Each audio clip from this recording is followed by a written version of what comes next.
What's popping? What's dropping? This your boy live and direct and absolute full effect after 832. Y'all already know how Jimmy J Smooth do. Live and direct with my partner after 662.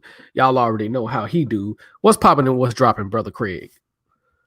Man, not much, man. Yeah, we apologize for our listeners, man, because when life gets to us, we ain't been able to put out the live streams of the shows like we would normally do.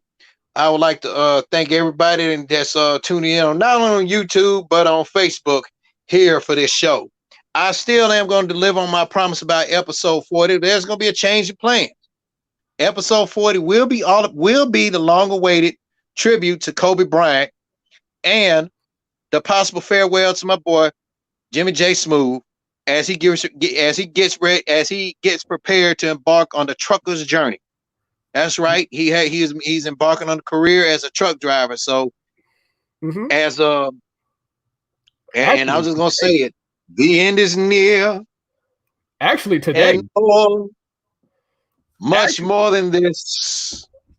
Jimmy McWright is doing it his way. So when I get my laptop back, y'all, and that's a promise. The Kobe tribute show will be the Jimmy J Smooth farewell show for right now. That doesn't mean he's not gonna be gone for good off Let's Draw on Something. No. He'll be on the road most of the time. But if anyone is interested, I would definitely love a co-host for my show, whether you're male or female. Most definitely. You have to be like-minded. I do have a female in mind for that spot. If she's willing to accept, and I'm not gonna say who it is, but Jimmy Wright will return because he will be gone almost a year. Because like the old song by Frank Sinatra goes, Jimmy Wright, we're gonna do it. We're gonna do his farewell his way. So on episode 40 of Let's Draw on Something, with everything all on lockdown, no NBA season, no nothing, and everything else going on, we're gonna close it. We're gonna do his final farewell for right now in his way. Will Jimmy J Smooth be back? Yes, he will. But on his end about him putting out live stream videos, I'll say this: never say never. Yeah, to regurgitate your message. Yeah, actually, this is going to be actually my last day in Houston until an entire month. Because the time I'm coming back to Houston, it's going to be 2-3 days at tops, and then because I got hired on my new job, and I officially quit my job yesterday. All right. But my former employer, which I work directly with the owner and some of his top level managers. He said I'm always welcome back, and if I need to do business with him, which it's not a bitter leaving my job. That's the thing. It's a lot of bullshit that goes on with my job. Let's not get it twisted. Okay, because I was about to ask you that, man. I mean, so you're not leaving with you ain't leaving your job on bad terms, are you? We got along on good. We got off on good terms. The only problem with the job that I my former employer, I'm not going to mention their name because there's definitely an open opportunity to do business with him, because he specifically told me this, the owner of the company, because the owner, like a lot of Texas owners, you got a lot of millionaire owners, but they choose to work every day. And my owner is worth at least $200 million. If you were to sell that company right now, he's worth at least $2 million. He has multiple assets of $100 million because he has $100 million budget for the company by itself. And he's also expanding.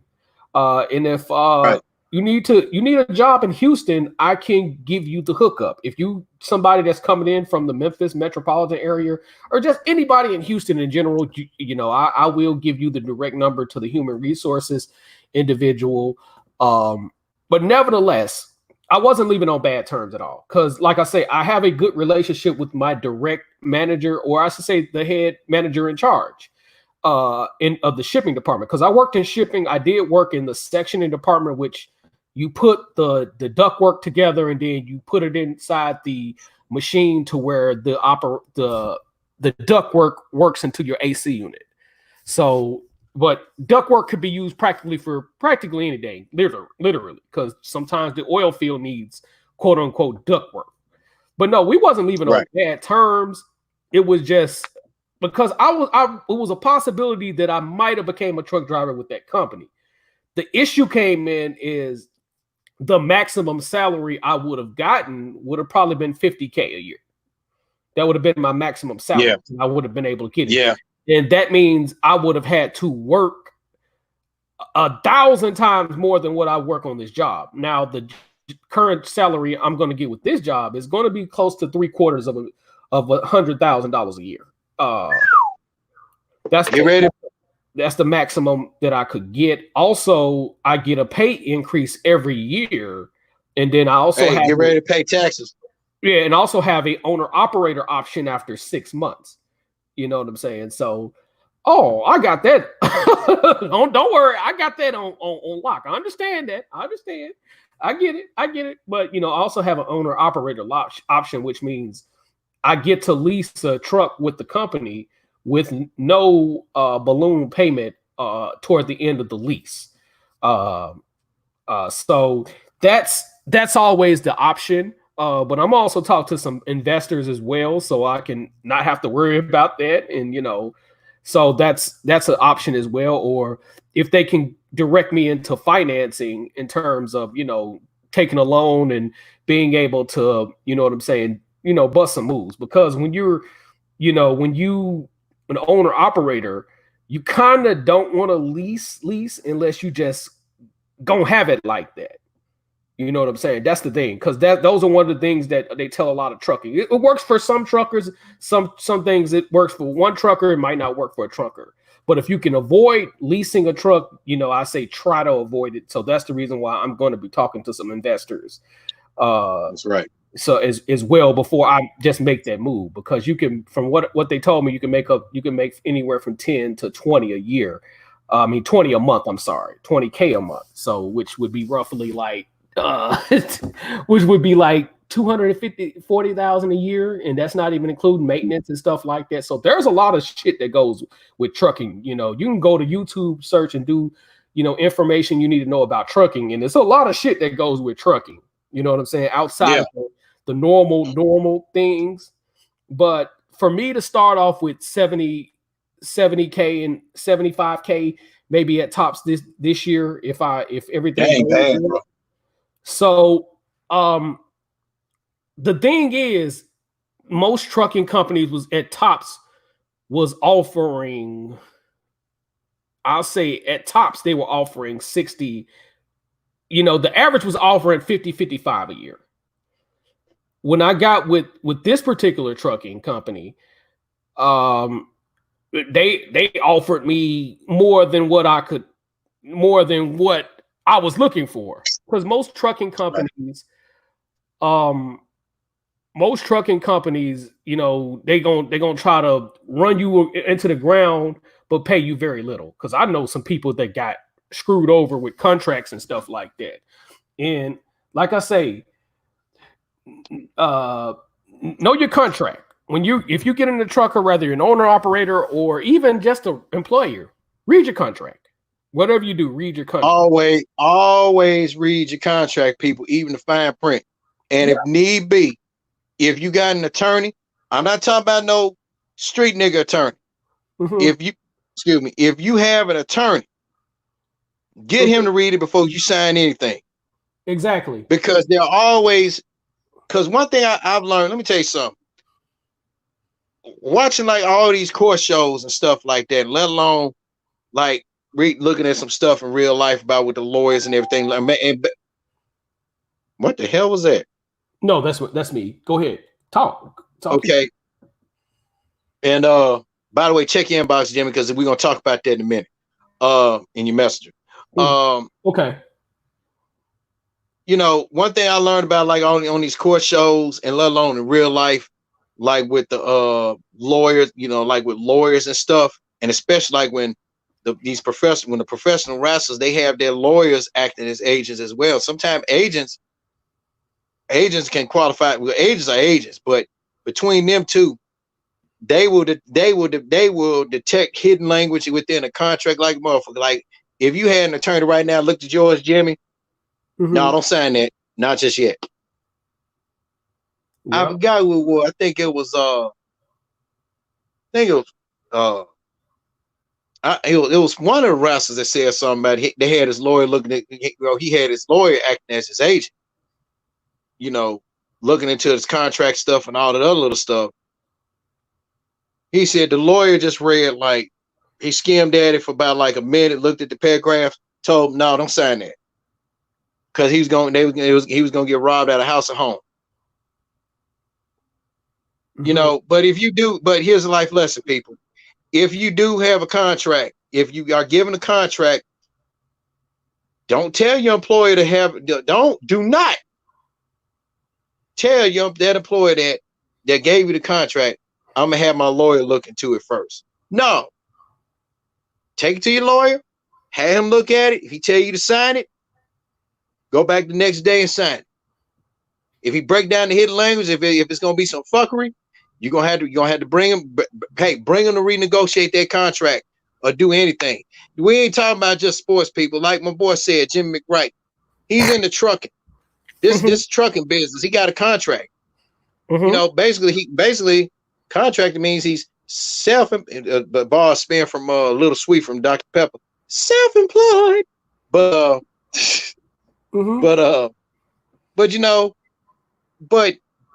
if a lawyer tell you there's some hidden language in that sucker or not, I'm gonna say this: if there's some hidden language in that contract, where the point, well, if your lawyer tell you finna get fucked, or you're gonna be possible, or you may not get fucked, take them with you, bring them with you.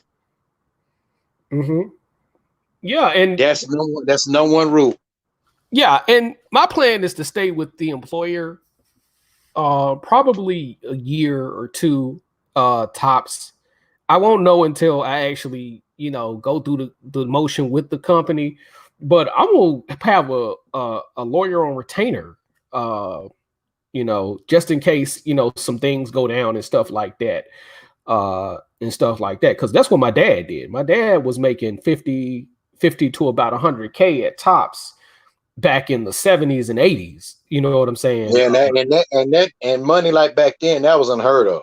That was unheard of at that particular time. But truckers, you could easily make that in the 60s, 70s, 80s, and early 90s until regulation came into place. When regulation came into place, particularly in 1986, but they didn't really officially regulate everything until the 90s. They regulated the age limit because my dad was a trucker at 16. You know what I'm saying? And that's unheard of at that particular time, but people was grown. My daddy grew up in the 60s, so my dad, grew up in an era where men was grown when they hit their teens. You know what I'm saying? Whereas, and part of this was because of that generation too, because a lot of our parents relied on the school system to raise their kids as opposed to being the people that raised the kids. But we're gonna get into that topic as well, because that was a major flaw. But at that particular time, men were men, and my daddy was a truck driver for a local business. I can't think of what it is, but I know he had to go back to JP Hunt to get his license again, because at that particular time, they had him tight-roped, and they would literally have slave contracts. If you was a good truck driver, you know what I'm saying, they had slave contracts at that particular time. But my dad, did some local runs at night and played football at Hamilton High School. You know what I'm saying? My daddy went to Hamilton High School and was driving trucks at night, you know what I'm saying, all at the same time, because I think he was like the middle child. I don't know too much about my daddy's history, but he was like the middle child, and he had to help provide for the younger siblings, because my dad and his mom had like 12 children. So, he was like right in the middle or right above the middle. So he had to, him and his older siblings had to get it, man. So, At that particular time, it was just a whole nother ball game. And so he decided to like, hey, I'm going to just stick with trucking as opposed to, playing football. And then he got in some trouble with the law at the particular time, which to where they took away what was called at that particular, a CDL was called a chauffeur's license at that particular time. So, you know what I'm saying? He had to make a decision. So he was like, okay, he basically, dropped out of high school at that particular time. So it was, with that being said, again, know your contract and, be on top of your stuff as a trucker as well, man. Because, being a trucker, that could benefit you a lot. So, take major responsibility, man. But yeah, I'm going to be in Waco for 4 weeks, and then I'm going to be in Dallas for 4 weeks. Then I'm going to come back to Houston. I'm going to come back to Houston temporarily. And then at that point, so you basically gonna be in the old SWAC conference threshold. You're gonna be at Baylor University, and then you're gonna be in cowgirl country. So yeah, I'm gonna be in Dallas as well. I'm gonna be in Dallas as well. But you're right. I'm gonna be near the old Cowboy Stadium, and then pretty much they're gonna show me the regional runs because from my understanding, initially they was gonna have me OTR, but with the coronavirus, with the new drivers, they want them to be as close to home, but I'm not gonna be home every night. I'm gonna be home on the weekends from what I'm hearing, but it could change as far as I know. As far as I know, it could change again. They could be like, hey, we need you over the road. But dedicated driver, it could be over the road or regional, you know what I'm saying, as well. But they, the objective is they want to keep me as close to home as possible. According to them. So because I'm being a new driver and then the corona going around, so that kind of affected because they were gonna have me and my homeboy strictly OTR, and which is OTR is not bad. It's best to get that shit out the way in your first 2 years, whatever your contract says it is. So it's best to get that shit out the way early, especially if you're a young driver in your 20s. Young driver in your 20s. When you get in your 30s, you probably don't want to do OTR unless you just starting trucking at an older age. That's different at that point. But as a young person, you want to get that shit out the way, so your truck routes and then get some connections and stuff like that. So, but back to what I was saying about my old job. It wasn't a bittersweet moment at all. It was just, hey, it was just time to move on. Sometimes you outgrow something. And that's how I felt about that company. It had its fuck shit. Yeah, it had its bullshit jive ass moment. But you know what I'm saying? Like the owner told me, he's like, hey, if you need, if you ever get your truck up and running, hey, come back and pick up a few things for me and I take care of you. Basically what he told me. You know what I'm saying? Told my homeboy the same thing. So it wasn't bitter at all. You know what I'm saying? It's just the people in management that he select in management are not the best people in the world. And he has reprimanded them a few times, more than a few times. And I'm surprised they haven't been fired. You know what I'm saying? That's not the head guy in charge. The head guy in charge, I'm cool with him. He knew I was leaving 6 months ago. I told him if a trucking company offers me $70K, I'm leaving. I told him that. That's it. Hell yeah. Hey. Money talks, dude. Money. Yeah, can you hear me? Yeah, I hear you. I hear you laughing the break, baby. Okay.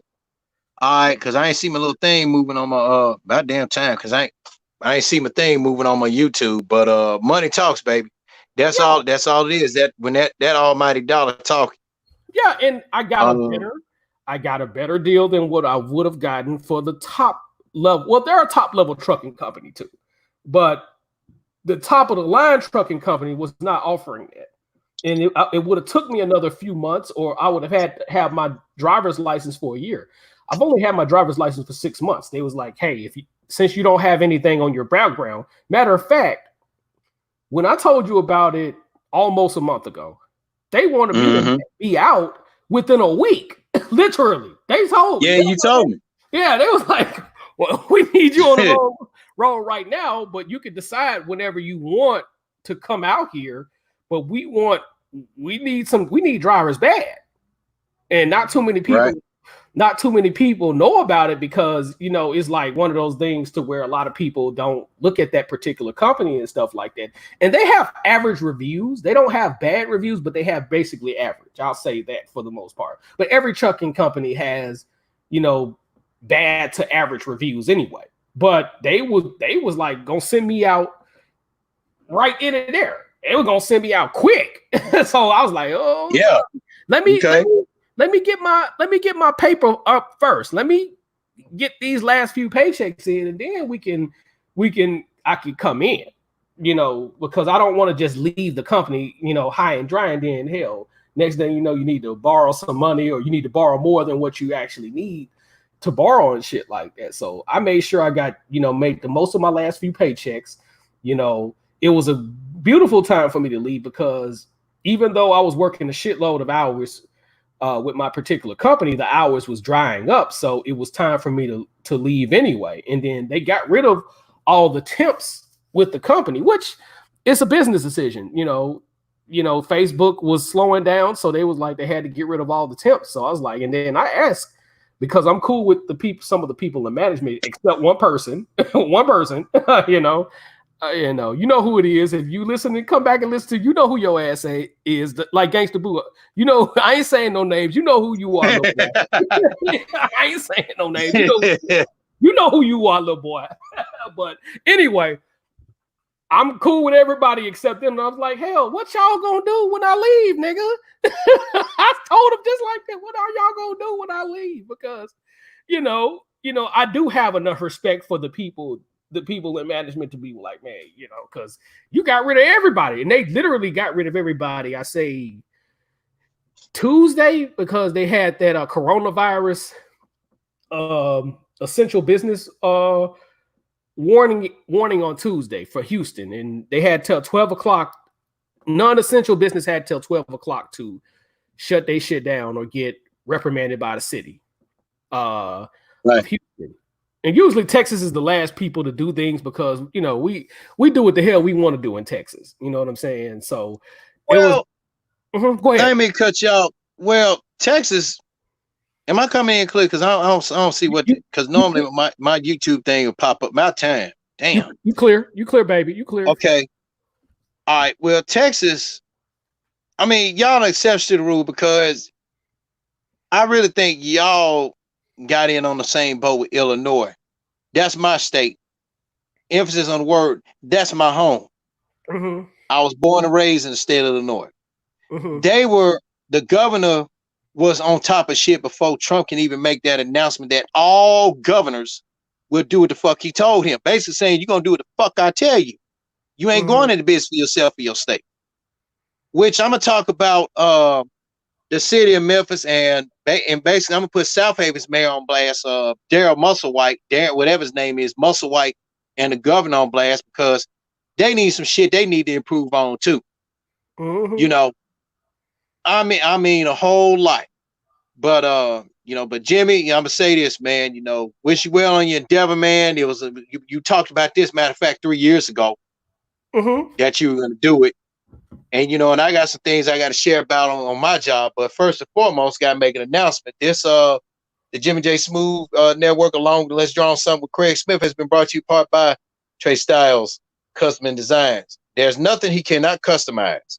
Hit him up for your NBA, NFL, NHL, MLB, FCS soccer, and MLS soccer, and all your other needs, including shirts for special occasions such as graduations and family reunions. Hit them up at 901-364-3698. That's 901-364-3698. You can also find him on Facebook at Trey Murphy. And speaking of the Murph,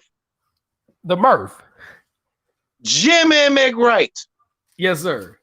After years of countless just talking bullshitting and cat pissing, our boy has decided to get on the podcast bandwagon. That's right. Trey Murphy, the Murph, if you will. With an announcement to be determined, we'll be debuting the Murphy's Law podcast on YouTube.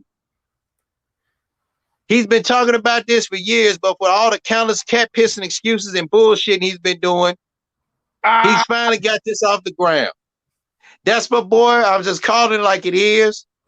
But Jim McWright, you also got me in on doing my Let's Draw on Something, and it didn't take me long to do it. Yeah, because it's simple. Because I kind of self-doubted myself as to far who would listen, and I'd be surprised at who listens to my podcast. I'd be real surprised with all my live streams and stuff like that. Yeah. Now we can say that on the Jimmy J Smooth Network, along with Let's Draw on Something, we had some good guests. I mean, I think my mom's was on either your show or my show, talking about the R. Kelly situation. And she made a bold prediction that would later, in a day or so later, she turned out to be correct on. Mm-hmm. You know, I mean, hey, I ain't got the numbers like I bought Ticket TV or Town Biz everybody else does, but I think I do okay. And I really think our boy the Murph, he'll do okay with his as well. He just can't. The only thing that he shouldn't do with it is just, don't work your audience into saying you're gonna do one thing, turn around, you do something not totally different.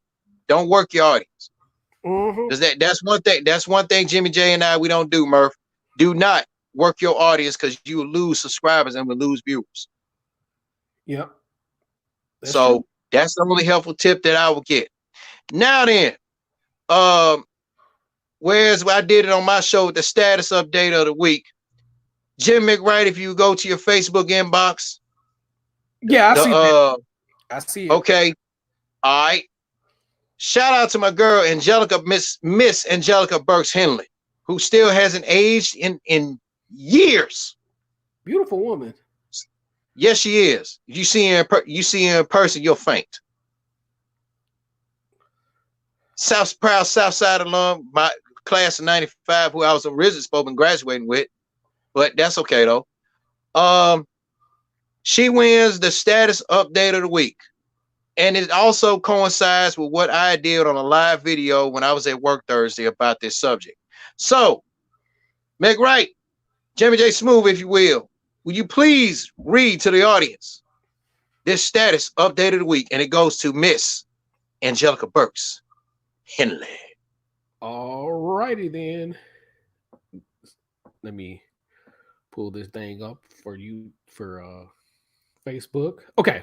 Over the past few weeks, I've read posts from frustrated parents who are now with their children 99% of the time. Some comments were positive, however, a great deal were negative. As an educator, we cannot teach a child everything. We are a witness that is what we witness is a great deal of students that come to us lacking skills. What are life skills, you ask? Life skills are the ability that enable a human being to effectively deal with demands and challenges of real life. This is a great opportunity for children to be taught some daily skills such as personal hygiene, grooming, meal preparation, housekeeping, laundry, ability, health and wellness, and weight management. A child's ability to properly care for themselves can be a strong predictor of their future. Work with your children on cursive writing, knowing how to mail it later, since these tasks are no longer taught in school. It's a sad sight to see when a person has been asked to sign their name to obtain a bank account, buy a car, rent a car, buy a house, obtain a driver's license, sign their name to apply for a job, and etc.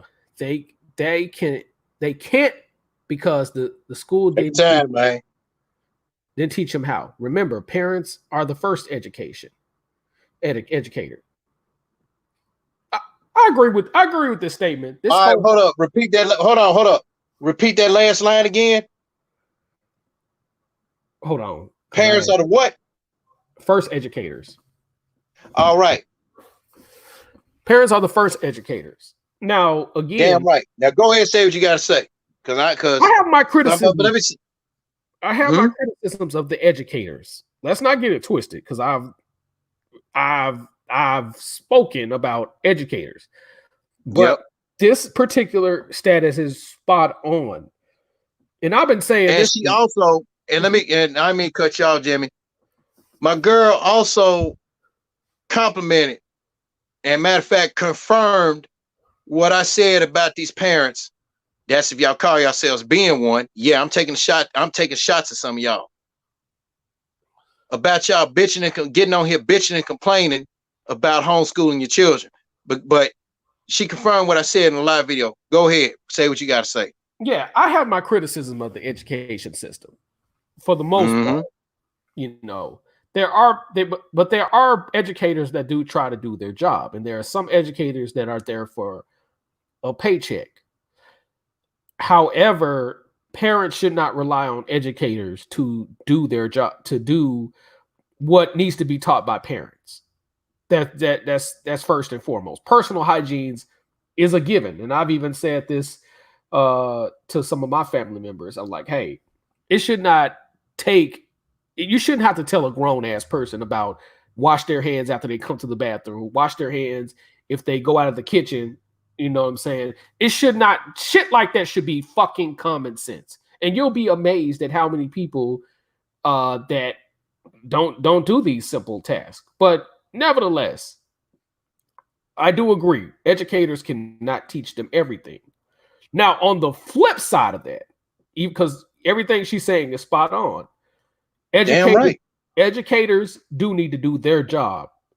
You know what I'm saying? Of course, you should not have to teach them everything. But on the flip side of that, not speaking to her, because I'm pretty sure for her to say that she has to, you know, I'm pretty sure she's a pretty good educator. But on the flip side of that, educators do need to do their job. Educators do need to tutor some of these kids out here on what they need. If you're a science teacher, teach the kids science. If you're a history teacher, teach real history and not bullshittery. If you're an algebra teacher, or in the words of Tyler Perry in Daddy's Little Girl, I don't know algebra. You know, if you go teach Uncle Joe. Uncle Joe, I don't know no algebra. No. I don't know no algebra. But nevertheless, it's not your job to teach them everything. Cool. I'm with that 1000%. But whatever you decide to get in as an educator, teach them to the best of your ability. You know what I'm saying? Yes, parents should, you know, teach their kids how to do a bank statement and all that. That's, you know, that's the job of a parent. And, you know, nevertheless, some parents don't know how to do that. You'll be surprised at that. But whatever your field of study in as an educator, be the best. It should not come down to the state having to shut down certain schools because the damn teachers are not teaching these kids worth the damn. You know what I'm saying? I'm not saying, you know, this woman is a bad educator. I'm pretty sure she's a good educator. But teach them what they need to be taught in school if you decide to become a history teacher, science teacher, or whatever. Now, to the parents again, like I've said this before, parents need to stop relying on educators to become the parents because you a shitty ass parent. I'm speaking to the parents. We both have said this. I was very vocal. I will reiterate on something where I was very vocal on about on episode of Let's Draw on something. I had to put some parents on blast. And Jimmy, believe me, and now I can tell it now looking back at it.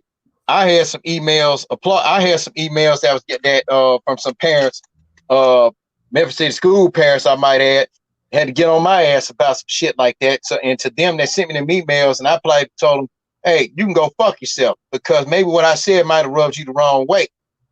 But it is what it is. You know, if you just a fuck parent that just want to just go around and you know, not to get off tangent and hear the subject like that. If you just a fuck parent just like want to go around and spread your legs over for any other random dick to come to get up in you to make some babies, that's on you. And you choose not to be a parent. Hey, that's on you. Exactly. You know, don't blame me. You know, don't blame me. Hell, I even had there was one parent person on there. It was a female. I had to pull double duty because I didn't want to forward the email to you with what was told. After I said what I said, I deleted. You know, what we said is right. Yeah, we're not parents, but we have been parented before. You know, maybe you don't know what it is to be. If you didn't want to be a parent, or as best say it best, if you don't want kids, don't lay down and have them.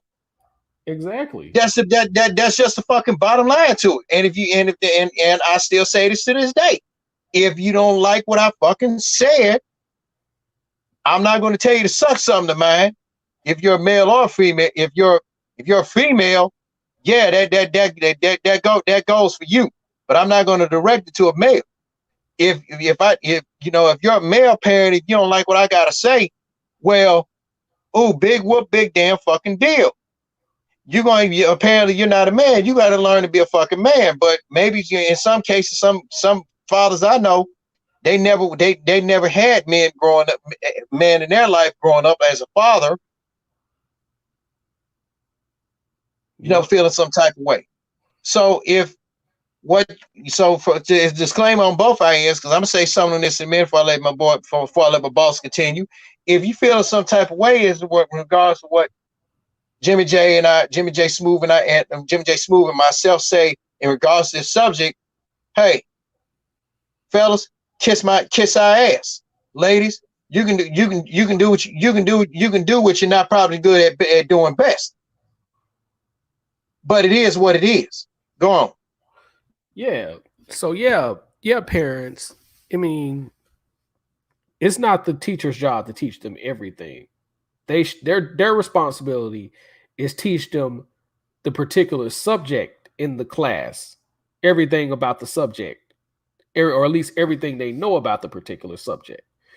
Granted, sometimes your teacher have to, discipline or reprimand your child. Okay, if they reprimand their child, as long as they're not getting out of line, respect the reprimand. You know what I'm saying? And here's another thing that a lot of parents don't know about the school system. You don't got to agree to a suspension. That's right. You don't have to agree to a suspension or a particular discipline. If you feel like that discipline or suspension is out of line, because believe it or not, by law, they have to call the parent first. Mm-hmm. Just like if they handcuff your child, by law, if you tell a school officer to release your child by law because they're a minor, unless they shot up the school, they have to release your child. That's a lot of things, so parents, stop being dumb out here. It's a lot of dumbass parents that don't know their rights. Because when I was suspended, every time I got suspended from school, my mom automatically told the principal, give me the rights. Let me know my parental rights. Seriously. There was a few times where they snuck in and suspended me, but she got on the ass. My mom didn't know everything, but one thing she did know, she knew her rights as a parent. There was a few times where they snuck and suspended me and did some things that she didn't agree with. But nevertheless, you don't have to agree to a suspension, and you don't have to agree to your child getting arrested, and you don't have to agree to your child being reprimanded. So take that in consideration as well. But also, if your kid act up in school, they should be reprimanded. Let's just take that in consideration as well. So I totally agree with what this woman said. She was on point. She was definitely spot on. So teachers, do your job. Parents, do y'all fucking job. And together we can build a better community. And then that's basically what it said. Now go back and read the part about the life lessons. She made a good point about that, because I'm gonna share some life lessons about me. Okay.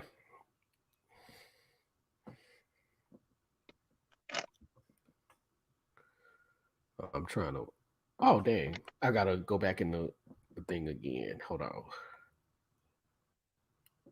Give him a minute. He was quick to hurry up and delete it. I didn't delete it at all. I'm gonna just screenshot it. I'm gonna do that better. Okay. As an educator, we cannot teach a child everything. What we witness is a great deal of students that are lacking life skills. What are life skills, you ask? Life skills are the ability that enable a human being to deal with demands and challenges of real life. Okay.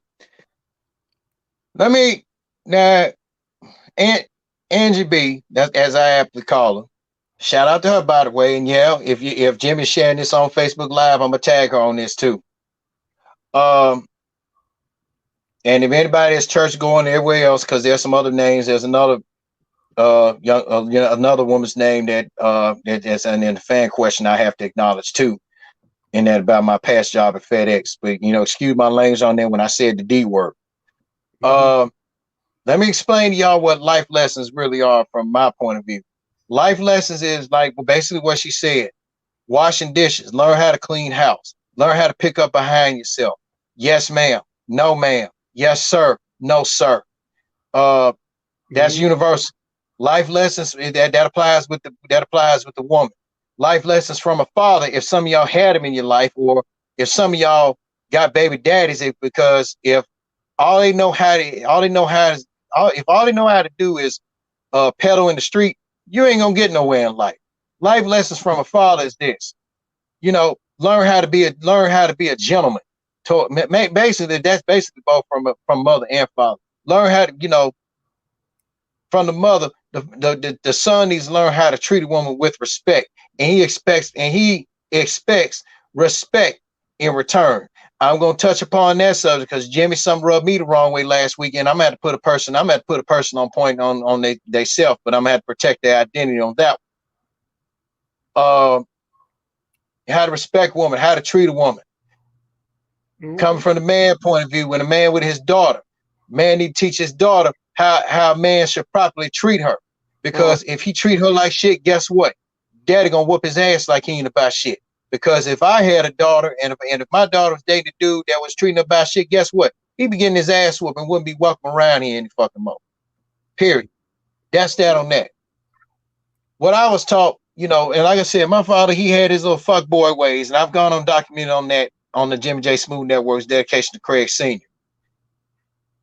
He wasn't the best dad around, but true enough, I don't have no rap sheet with 201 in jail and 201 Poplar. I'm not, excuse me for saying, I'm not a fag. I don't have no problem. And for the record, I'm not homophobic, so don't classify me as homophobic. I don't have no problem against gays, but I'm not getting turned out by being a man wearing lipstick and switching like a woman and all other shit. No. I don't have no criminal rap sheet. I'm not a juvenile. I'm not down there on Adams Avenue in somebody's file cabinet about on child support. I'm nothing like that. Dude taught me how to use a drill. Dude taught me how to fucking hammer a nail. He taught me a whole lot of shit. He taught me how to paint, but was pushing me to pursue painting as a job, but I didn't want it. Some of his little fluky fuck friends got mad at me about not doing that, but last time I checked, I'm Craig Leonard Smith II. I decide on what Craig on CLS II does. I don't need nobody to decide for me. I'm not an invalid. I can still walk and talk. I still can walk and talk shit at the same time. Those are life lessons. Today, life lessons is like this. The parents just drop them off with baby mama, baby daddy, shit like this. Half time baby daddy won't be bothered with the child. Half time baby mama don't want to be bothered with the child. They don't know how to fucking hammer. They don't know how to fucking hammer a nail. They don't, when they come out of the bathroom, they don't wash their hands after they didn't peed, after they didn't sat on the toilet. Yes, yes, McBride. I have seen it before because I documented 3 years ago about what I was dealing with in my marriage with my ex-wife's son. The nigga never washed his hands after doing number 2. I told him, I asked him, bro, did you wash your hands before you go in the refrigerator? I said, man, wash your damn hands. Shit. Because you touch any food of mine, it's yours. You ain't washed your hands. Bottom line. Oh, yeah. I learned, and shockingly, I learned how to read when I was 3. I self-taught myself how to read. My mom said I would be beating them getting the newspaper, be reading the news. Words I couldn't pronounce, I would spell it out. And they would tell me, like, back in the day, we used to get the magazine Ebony Jr. I read, hell, I think I'm not bragging. I read Ebony Jr. in its whole entirety aloud, and then turn around and get the real Ebony magazine and read it aloud. So I'm not bragging about that. You know, basically what Angie B saying is this: if you teach, you know, training starts from a home. Training starts from the home and can be further abroad. But if you want to teach your daughter how to twerk, how to be like you, how to hold around and twerk, because you got fucked up self-esteem issues about yourself, then that's what she's gonna be as. But if she chooses not to follow your route, you do as a mother, you can't get pissed off at her but your own self. If your son, or let alone as a dad, because you can't get pissed off at him or your son, your daughter's son, you can't get pissed off at him as a father, but your own damn self. Exactly. Jim and Jay and I, we know we're not parents. And there was a woman, and I'm not, you know, in all respect, you know, there was a woman that there were two women that I wanted to have, that wanted to bear my children. One of them graduated with me. It ain't who y'all think it was, but it was somebody else. But then also it was another one that graduated 2 years after I did.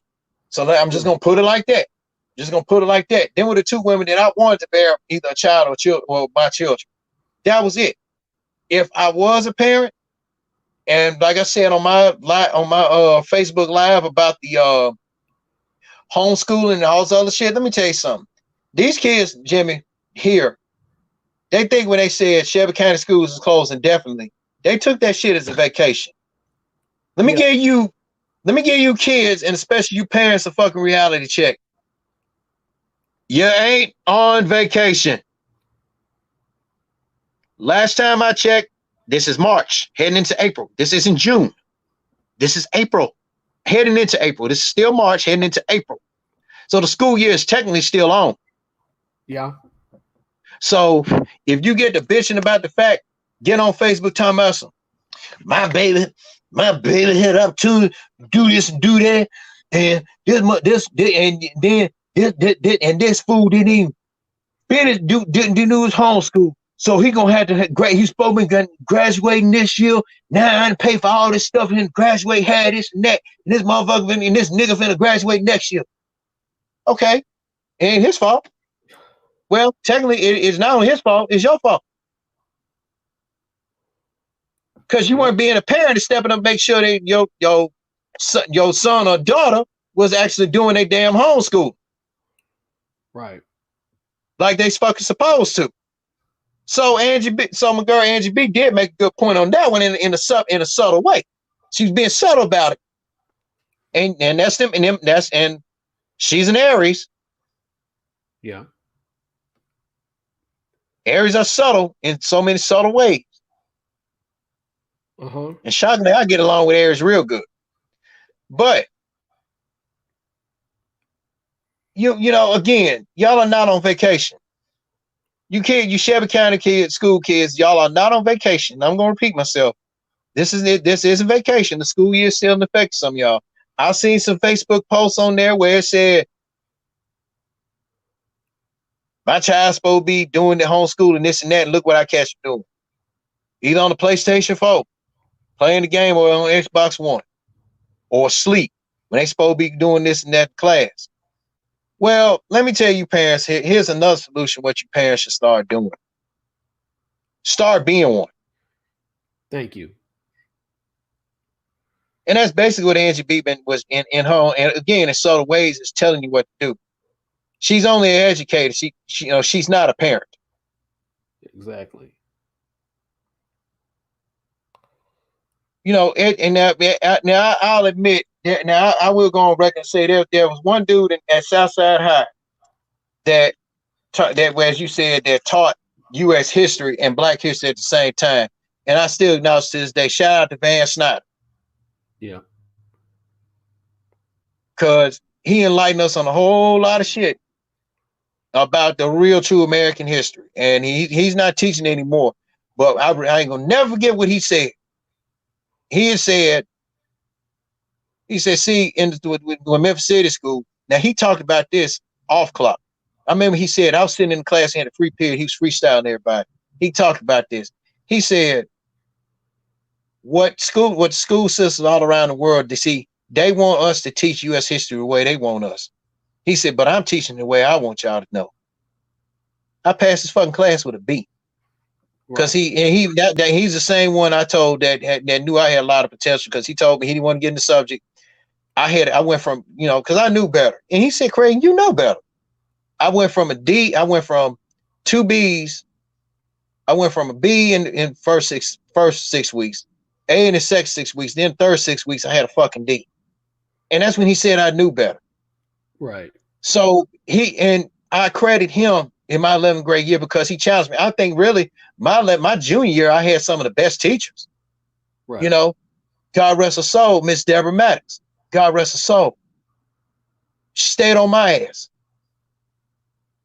Because and I can't, and some of them were just starting. But, all my 11th grade teachers, they knew, especially Van Snyder, knew the potential I fucking had, man. And I stepped my game up. I passed this class with a B. Work my ass off. Now, senior year, not so much. I had an opinion about Robert White, my honors geometry teacher. Yeah, true enough, he was a bona fide asshole. He was also the one that Pops had to fucking G-check. He was also the one that after Pops respectfully G-checked him, Mr. White disrespectfully disrespected him behind his fucking back through me. Right. And I talked about that on the Craig Smith Senior plug. I would, you can find that on Jimmy J. Smooth's network. Just type in Jimmy J. Smooth, Craig Smith Senior. The show was aired on May 19th, 2019. And that's worth a listen.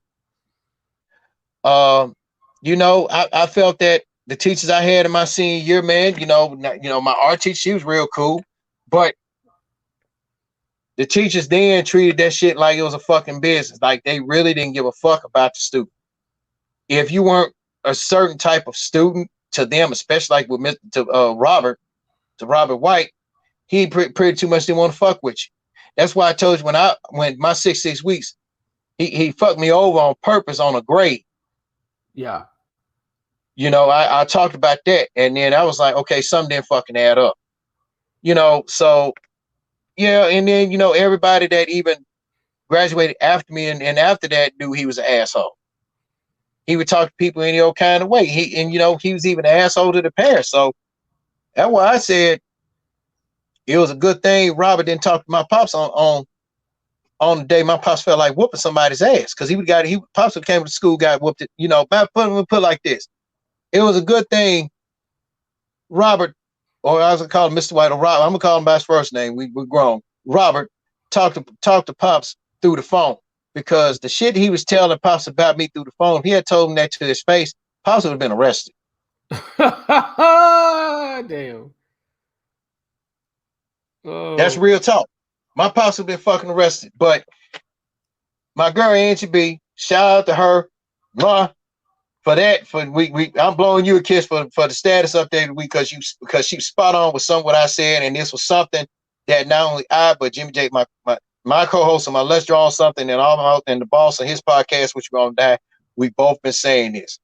It's not up to educators like ourselves and any others to teach these children life lessons. It's up to y'all ass, But if some of you mothers stop spreading your legs for all these random dudes, everything, and being bitter about the shit and step up being mothers, and along with you fathers need to be fathers, she wouldn't have to post up something like this.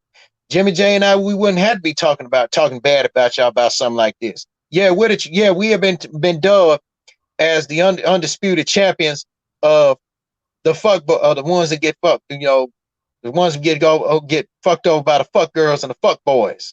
But listen here, when it comes to parents and everything like this, y'all are, parents like you all that get on here and bitch and complain about homeschooling your children because you can't do this, can't do that. Y'all are the original fuck girls and fuck boys.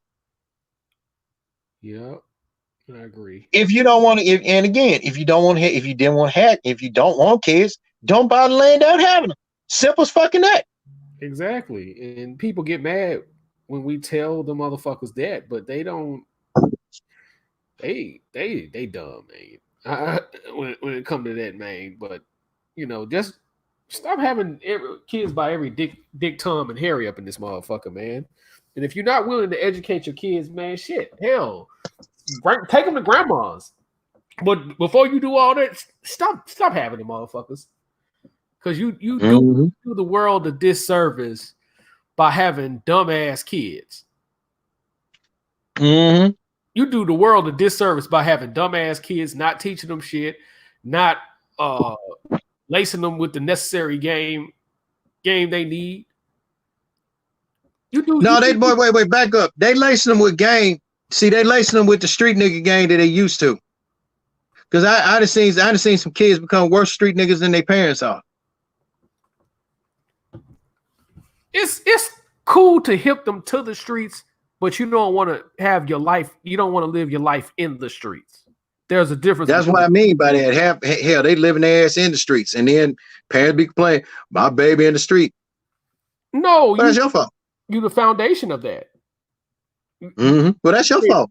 You create the foundation of that, because when you go out here and have babies by broke ass dudes who ain't about shit, who ain't gonna ever be shit, and who don't ever plan on being shit, you're setting the tone for that right then and there.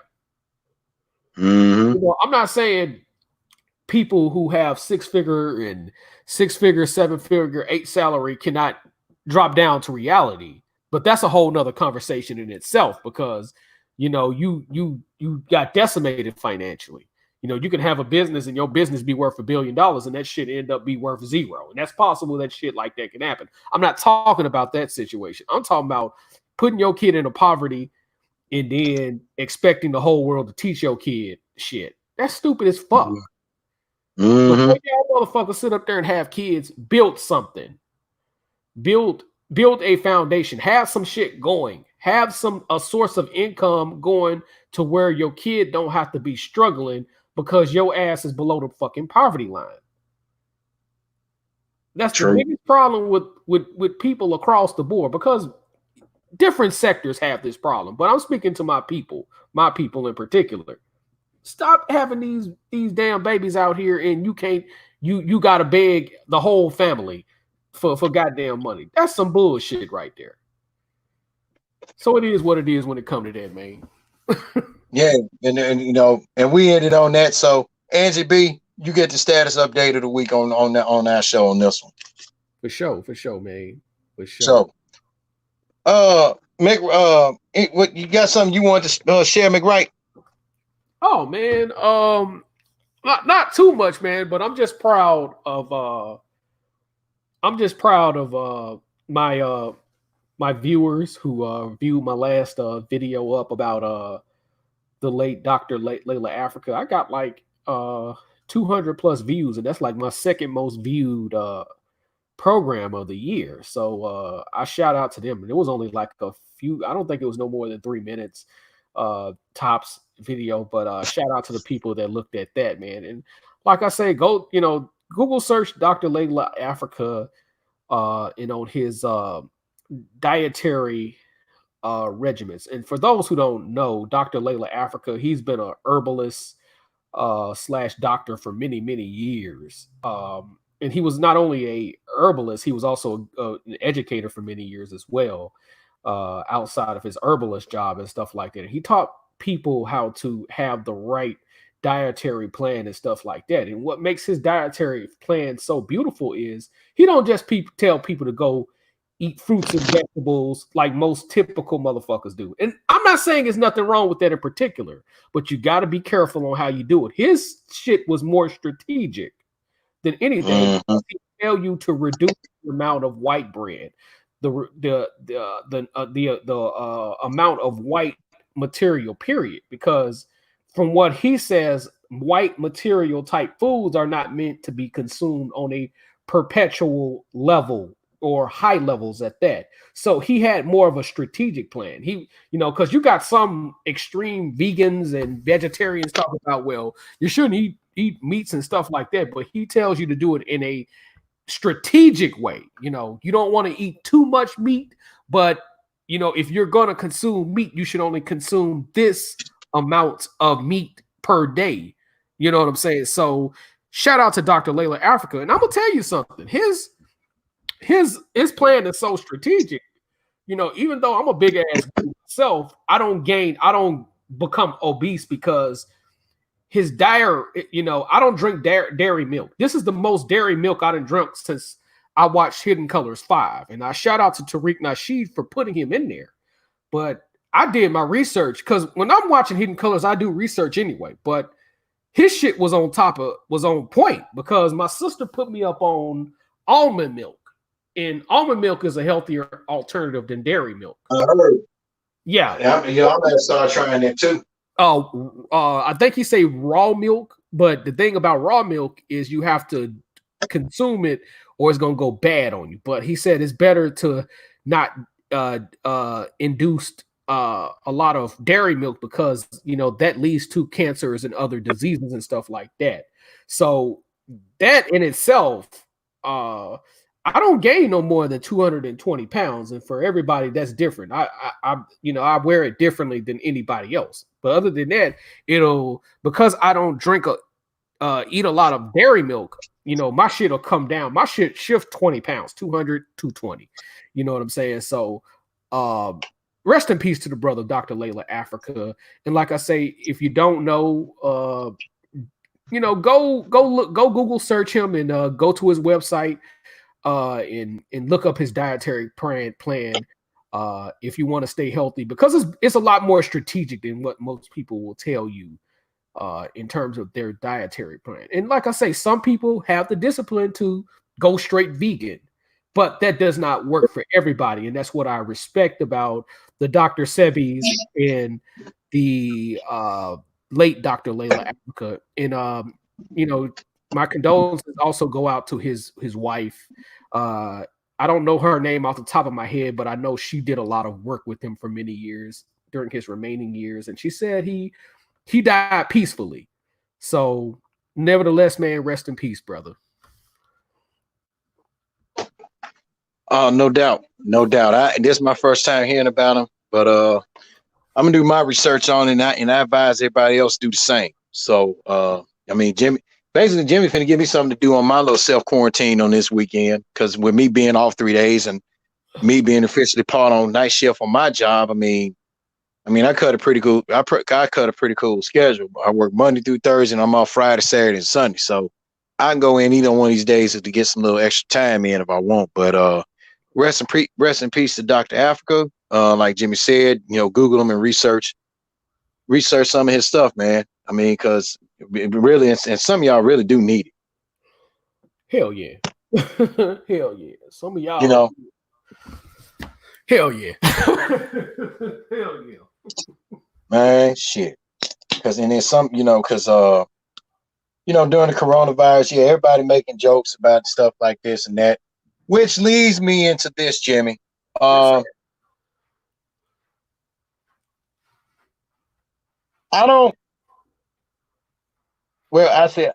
We, meaning myself and you, we've been very vocal about some of the shit that number 45 has been done, that he has done through his tyrannic rule. Okay.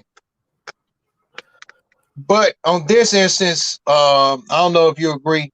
I'll give him a pass on this when he basically told every state governor of all 50 states to mandate a mandatory curfew until further notice on their end, which basically mean, people, all governors and mayors of their respective cities in that state, in their respective state, will do what the fuck the president tells them to do.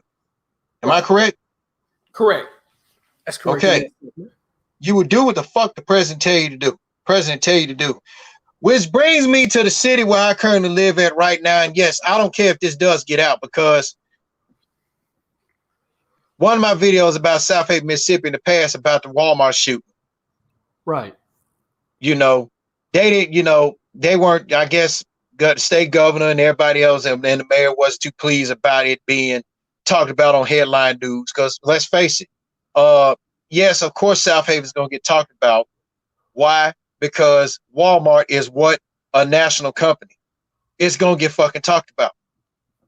Even Willie D talked about it. Matter of fact, South Haven been in the news twice about the Walmart incident and then about one of the cops doing what they did to that guy. Willie D even talked about it. Right. Okay. And I agree with something what Willie D said about South Haven. He said it's more like a suburb of Memphis, but he said, but let's face it, ain't nothing but a small town. It really is. It really is. Which leads me into this. Mayor Musselwhite, along with the governor Tate Reeves. Right. I don't think I really think, in my opinion, man, firstly with the mayor, I really don't think he has done a good job like he's supposed to been doing, and as informing everybody about this with this COVID-19 situation. Okay. Strickland stepped up. Meanwhile, across the border in Memphis, Tennessee, Strickland did what he did what he was supposed to do. Mandatory curfews at 6. Everything was shut down at 6 p.m. except essential business until the curfew ends 12 midnight, April 7th. But you know, people is gonna be people. And I'm just gonna go ahead and say it. And white people, excuse me for saying it, I'm just calling it like it is. Niggas is gonna be niggas. Because even if they don't have a job, they ass still gonna be out the damn street. Mm-hmm. You know, but I can give credit to Jim Strickland. He did handle it the way he's supposed to. But here, this mayor, he doesn't make no fucking announcements till like the last minute. Okay, like for example, like with schools closing down. Right. How about they made a decision on the same day Shelby County had first announced they were closing schools down because of this shit. But then they would wait to delay the announcement days later. What kind of fuck shit is that? What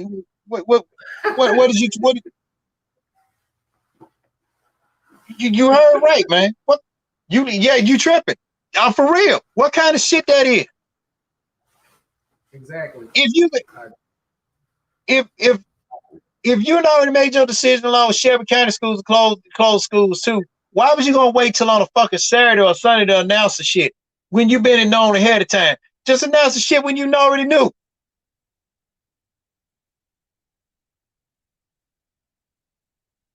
You know, I really think Musselwhite nor the governor, Tate Reeves, they ain't handling shit the way they supposed to handle it. They want to go into business for their own. But as my girl said it, I'm not gonna say her name.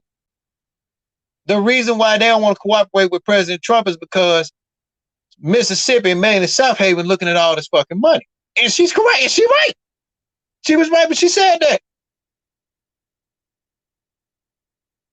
You know, the theaters is closed. Everybody's still going to Buffalo Wild Wings to eat and whatever, but they getting pickup orders and stuff like that. Can't do shit. The man didn't even get on the man, and from what I've read, he doesn't talk to the media that much. What kind of fucking mayor don't talk to the damn media? Name a mayor off the top of your head, Jimmy, that doesn't like to talk to the media. The media. I know Mayor Lightfoot in Chicago. She talks to the media every day. And from what I've been reading about her, some people say good things about her, some people say bad things about her. But she's fucking balls to the wall on a lot of stuff. But with her, with Lori Lightfoot, she has an agenda. But everybody said that. But she has an agenda. But she's balls to the wall. Good. It's not good. You know, though.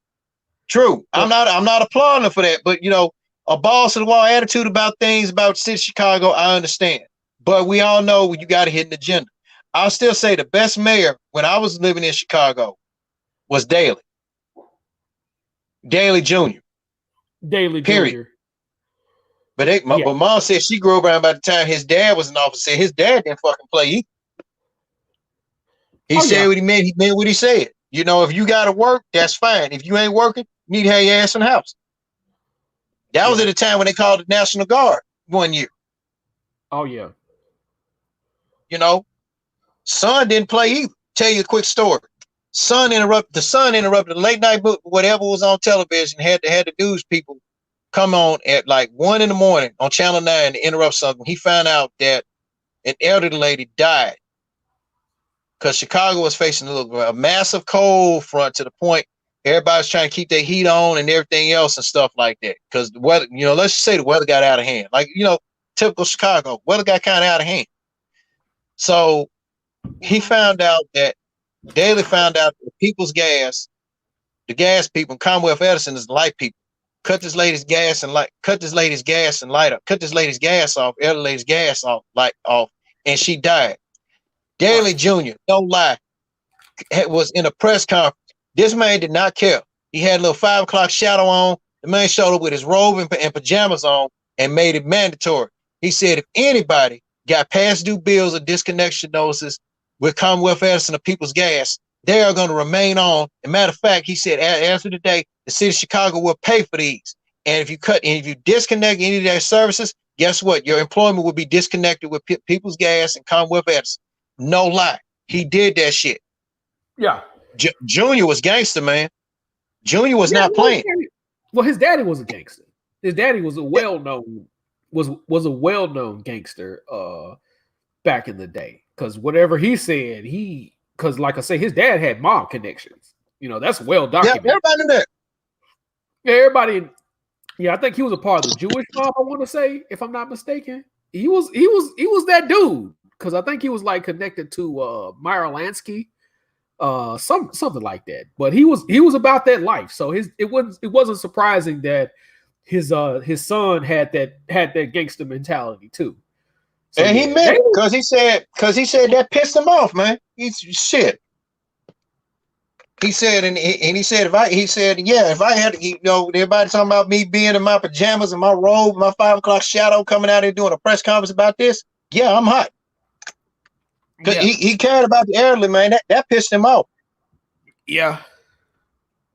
But back with Musselwhite and them, Musselwhite don't like to talk to the media. What kind of mayor don't? I never heard of a mayor that don't like to talk to the media. I've never heard of that. Me either. You're almost obligated to fucking talk to the damn media. As a mayor, you're almost obligated to do that. So what the fuck is that? True. And he's not keeping none of the people informed. Now, if he did, it's probably on the low. The only way you got to find out is probably through the internet or whatever. But Mississippi is so fucking far behind. They want to do what the fuck they want to goddamn do. Uh-huh. And that just pisses me off. And see, here's something that I was enlightened on about. Remember, I don't know if I told anybody about this, but I'm gonna share my viewers. If you plan on moving to any part of Mississippi, whether you live in Jackson, Belzoni, Yazoo City, or whatever, McGee, Holly Springs, Horn Lake, Hernando, Olive Branch, South Haven, or any other surrounding Mississippi area or whatnot. Let me enlighten y'all something about when y'all get ready to change your tags over. Yeah. Everyone in Mississippi has been clamoring about the fact that they need to get like with Tennessee. Just pay a flat rate, one flat rate every year of $105 for a new tag or new sticker. If Jimmy, let's just say if you bought you a 2012, pay cash money car. If you got a 2012 Chevy let's say Chevy Silverado, all right. Right. Here in Mississippi, you do not pay a flat fee like in Tennessee or in other states do. Right. You pay the fucking tax of that vehicle, which is fucked up. Yep. That's your license plate. You pay the tax of that vehicle plus some, which is effed up for a tag. No lie. So they look at the value and they look at the taxes. They look at the blue book value of that truck. But then they also look at the potential taxes of that. So if the tax just gonna say, I don't know how much it is for a tax on a 2012, but I'll just say if the tax on a 2012 GMC or Chevy Silverado or Avalanche or whatever is $400, you pay the tax on that vehicle plus they'll sneak in the Mississippi tax from there. That's how much your tag's gonna be.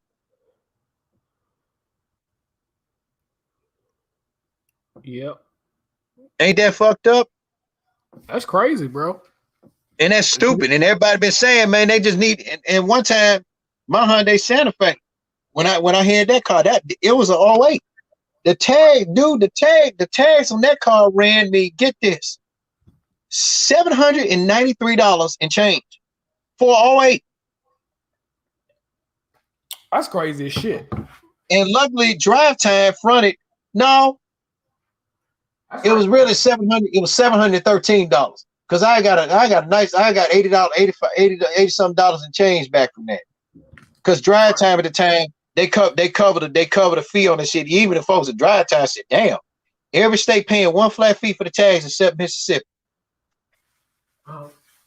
You know, but Georgia, I can't say anything about Georgia. Georgia's still doing vehicle inspections. So what the fuck?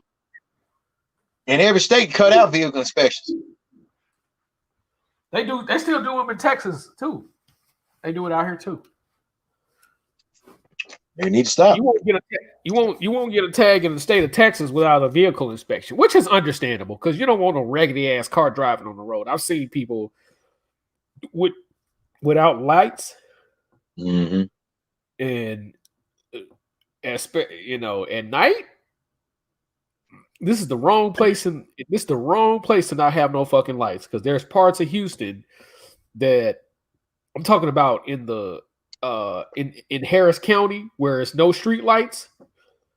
You know, you don't want to be without no fucking you don't want to be without no fucking lights on your car. So right. Yeah, I can understand that out here to an extent. But continue, please. Right, but I just felt, man, the mayor here in South Haven, he needs to be a better job as far as communicate with everybody. And because if Strickland can communicate with everybody, why can't they?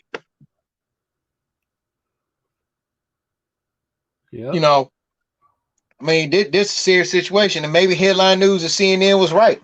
City of Memphis, let alone state of Mississippi, is not taking this COVID-19 situation real serious. And I believe that, you know?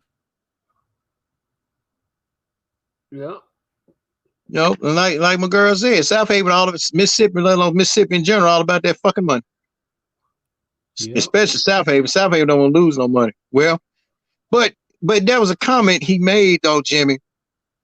When they asked him, when he was asked about the shelter in place, Musselwhite said this, and I pulled it up. This is a direct quote, folks. He said this. He said he don't think cities don't have enough resources for a shelter in place. Is that what that idiot said? Musselwhite said this. Yes, and I really don't care if he can go back and backpedal and say it if he was talking about South Haven in general. But I'm gonna let you say what you got to say in a minute. Let's see. The state of Illinois, their state governor, I don't know who that is. Mayor, I just said Lightfoot in Chicago, along with a few other mayors in respective cities, were ahead of the curve with a lot of shit. They have resources. California, New York, Florida. I'm saying states. I know he said cities, but I'm talking about states because all the cities within them states, people. Texas. Yeah, especially Dallas. Dallas should give it credit. So all them states have enough resources. Maybe now if he was talking about with South Haven, maybe he don't have the balls to find to apply about the resources about doing this shit. And let me go ahead and say, Memphis got the resources to do it. They do. But for him, go ahead. But for him to say that cities don't have the resources for a shelter in place, kiss my ass. But as you said, and to answer your question, did this idiot actually say that? Yes, he did, Jimmy, because vroom, vroom, Jimmy is about to take the wheel on that. This dude got to be the biggest idiot in history for him to say that dumbass shit. Even South Haven have a lot of revenue generated because a lot of people go to the little mall that y'all have the Tangier Outlet Mall. Yeah, that generates a lot of revenue for the fucking city. Mm-hmm. You know, the problem is what a lot of you goddamn politicians do is y'all pocket those goddamn revenue. Y'all pocket the revenue y'all supposed to be spending for the city. You know, and you pocket a lot of that shit. That's the fucking problem. Y'all don't have. That's the problem with a lot of these damn politicians, and even over here to a certain degree, because they should have been fixed the drain system out here in Texas. And I said this, you know, one of the downsides is Texas politicians are cheap. That's the biggest issue there. You know, hell, even some of the business people are fucking cheap. Look at fucking dude from Amazon, you know, who's a native. Yeah, Jeff Bezos, who's a native Houstonian. You know, he'll spend money for what. But I'm put like this: he doing better. You know, he doing better shit than what Fred Smith doing right now. But that's a different story, different time. As a business person, I'll give him credit as a business person. But he said some shit that made me turn my head at him. Like, what the fuck?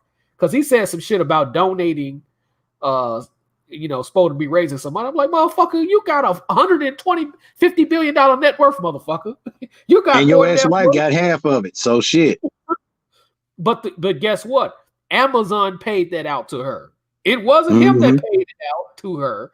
Amazon, the board of directors paid that shit out to her. The divorce settlement was paid by Amazon. It wasn't paid out through his net worth. So his net worth is gonna still stay $150 billion. He got more net worth than the next 2 billionaires on the list. That's how much money this motherfucker got. But back on this motherfucker right here.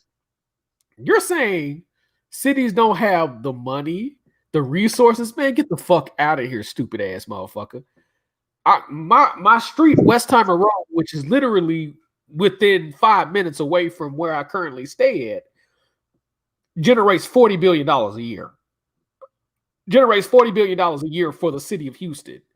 One of the most revenue generating streets in the entire country. And you saying y'all don't have the resources, man, get all the way the fuck out of here with that bullshit. This dude is just stupid. He's stupid as hell, man. Agreed. You need plenty of seats. But one thing I like about the state of Illinois. Bro, I say he need plenty. What'd you say? He need plenty of seats. He need plenty of seats, man. But one thing I like about the state of Illinois is they shut down shop before everybody. And as a matter of fact, they was like, not only that, the governor was like, hey, you cannot charge people for rent for the whole entire state of April. You know what I'm saying? Yeah. Now. And like again, don't condone what 45 been doing. He even agreed with that move and also made that mandatory for everybody. That was one of his orders. Yeah, because you know, and a lot of people is not following that order because certain landlords, they haven't done anything about that yet. Hell, I've already paid my half of the rent. I had to renew my lease for another year. But in the state of Illinois, they made that they told the landlords out there don't charge them rent for the entire state of month of April. That doesn't hold true for everybody. I know Trump is petitioning for that for other states. But if you got money in the bank, pay that rent. But for people in Illinois, they don't have to worry about that because the governor already said, hey, you can't charge them rent because if they don't have a job, you know, especially for people that, you know, that had been, you know, temporarily laid off and stuff like that. So for those people, they're going to be all right. The state of Illinois is going to be all right. I think they'll recover and stuff like that. But I definitely tip my hat off to the governor for, you know, helping, you know, the many people in the state of Illinois and stuff like that. I think more states should have done it. You know, I don't know if, you know, I know Trump wants people to do it, you know, and I don't like that motherfucker, but, you know, he's doing right about that in particular.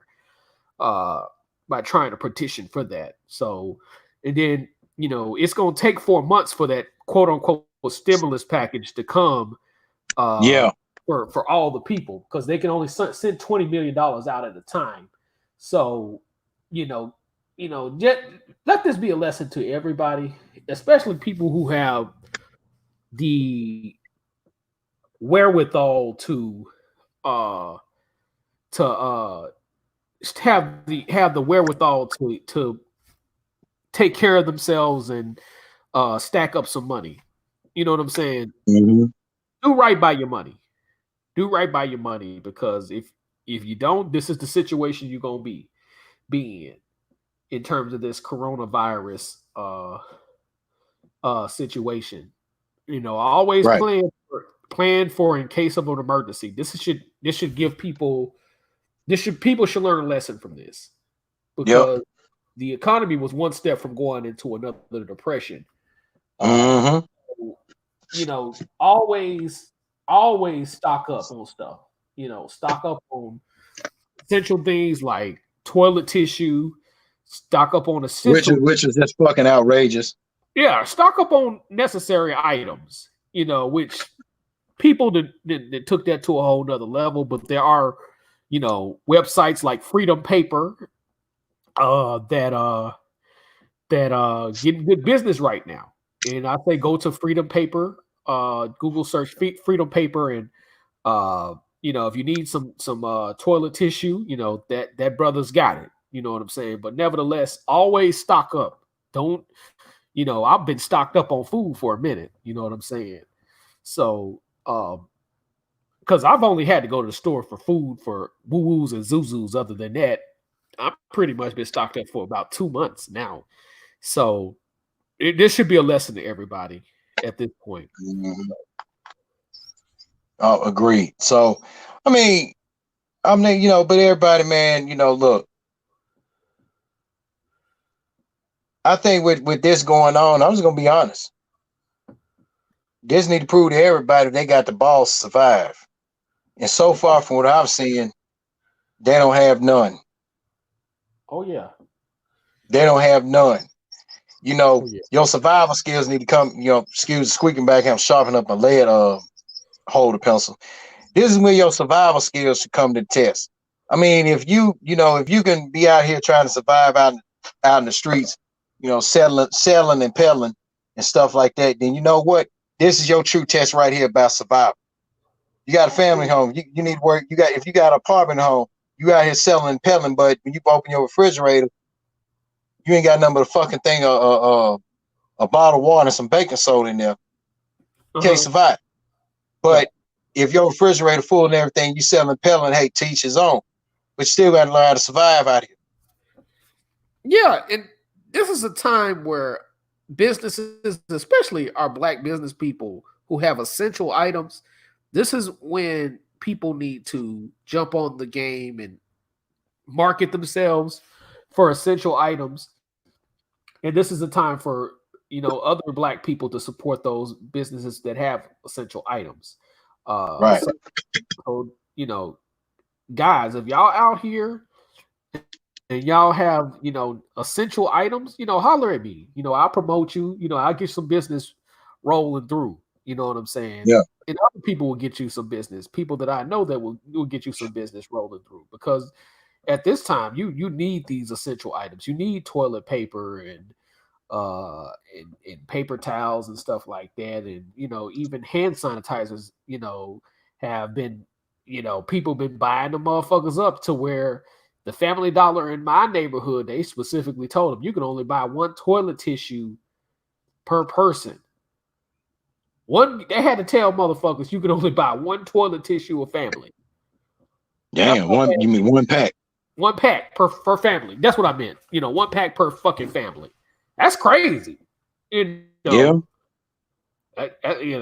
So, but with Freedom Paper, the Dollar General, the Dollar General up the street from me, man. I had to get some toilet paper. Hopefully it'll last. But they put on there and said that limit 2. Okay, you want everybody to be limit 2, but then every time I go up in the store, it's supposed to be newly renovated, improved staff and everything. It's always one register working. Everybody else want to have their lazy ass, take their lazy asses on in the back and want to stock up, smoke cigarette, and just had that one person do register. Oh yeah. You know, so I ain't touching up on that Mayor Musselwhite thing. The only thing I'd say, dude, just gotta step up better as a mayor. And if any, yeah, and I'm pretty sure this podcast is public. I really don't give a damn about what I said. The opinions are my own. It is what it is. What I say, I said what I said. You know, it's like what I tell any woman that wants to defy me. Anybody, if a woman is with me or somebody, my family want to defy me by not doing what I asked them to do. If you don't like what I say, I mean what I say. You don't like it? Your ass can get to stepping. Prepping this, get take your ass on. Exactly. That's the website. They also have deodorants as well.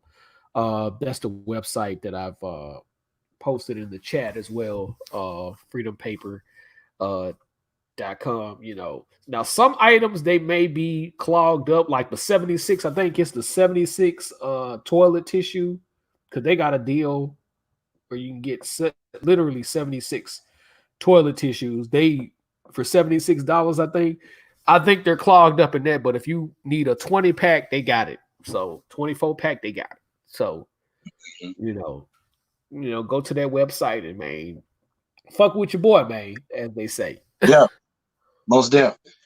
Got a couple of fan questions, Jimmy. Okay. Just got two of them. I pulled these off. I'm looking on the split screen here on my phone. We got one from John. From Arkansas. He said, "Hello, gentlemen. With the college basketball, ESPN has recently been doing and CBS has recently been replaying old college basketball games. I recently heard Jimmy J's show, and Craig was talking about the greatest insult of the 1991 college basketball season, and along with the bracket setup, which I did thorough research. And yes, that 91 tournament bracket setup was supposed to be what Craig had said it was supposed to be. I recently watched and watched on YouTube number 1 UNLV versus number 2 Arkansas, in which I believe was one of the best games ever. Right. Had Arkansas played UNLV in the Final Four, would Arkansas have won? Yes, they would have. Yes, because I felt, and I'm gonna let Jimmy chime in on it, because he'll send them not just drawing some next spot. I don't mean to my own horn, Jimmy. I apologize. Yes, Arkansas would have beaten UNLV in the rematch, and they were more than qualified to beat UNLV, in my opinion. John, you are correct. Number 1 and number 2 meeting was memorable. And if you look at the ratings of that game, that was the most watched basketball game ever. Because UNLV and Arkansas were tit for tat as far as offense and defense go.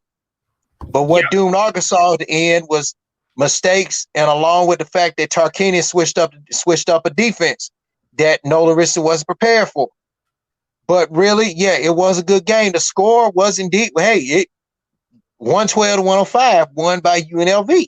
That score was rightfully so deserved to be what it was supposed to be in. And yes, the bracket setup was supposed to be in the Midwest versus the West and the East versus Southeast. So if Kansas hadn't beat Arkansas, the matchups would have been UNLV, Arkansas, Duke, and North Carolina. Yep, and people was petitioning for that Duke and North Carolina game, and I think it was they conspired for Duke to win that game against UNLV no matter what, because they really wanted to see that Duke versus North Carolina game, because Duke and North Carolina has never played in the NCAA tournament. They played in the NIT. Yep. In the 70s. I would have settled for them to be in the Final Four,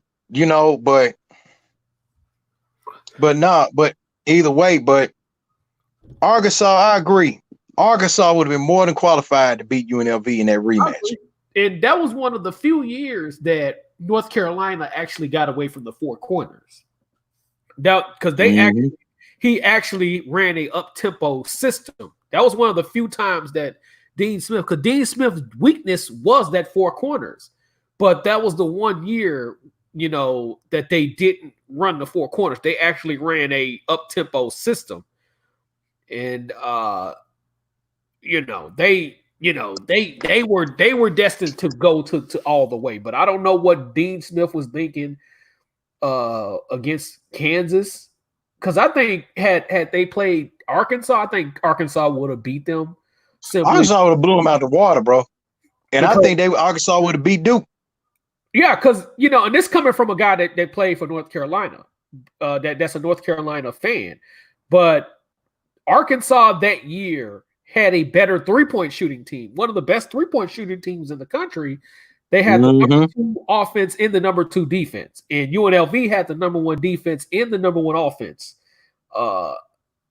In the same season, because people thought because UNLV scored a lot of points, they didn't have no defense, but nothing was further from their defense was, because they used multiple defensive. They played great half court defense. They played good full court press. They could go either way. They could go to a full zone and stop you, and they could go to a full court press and stop you.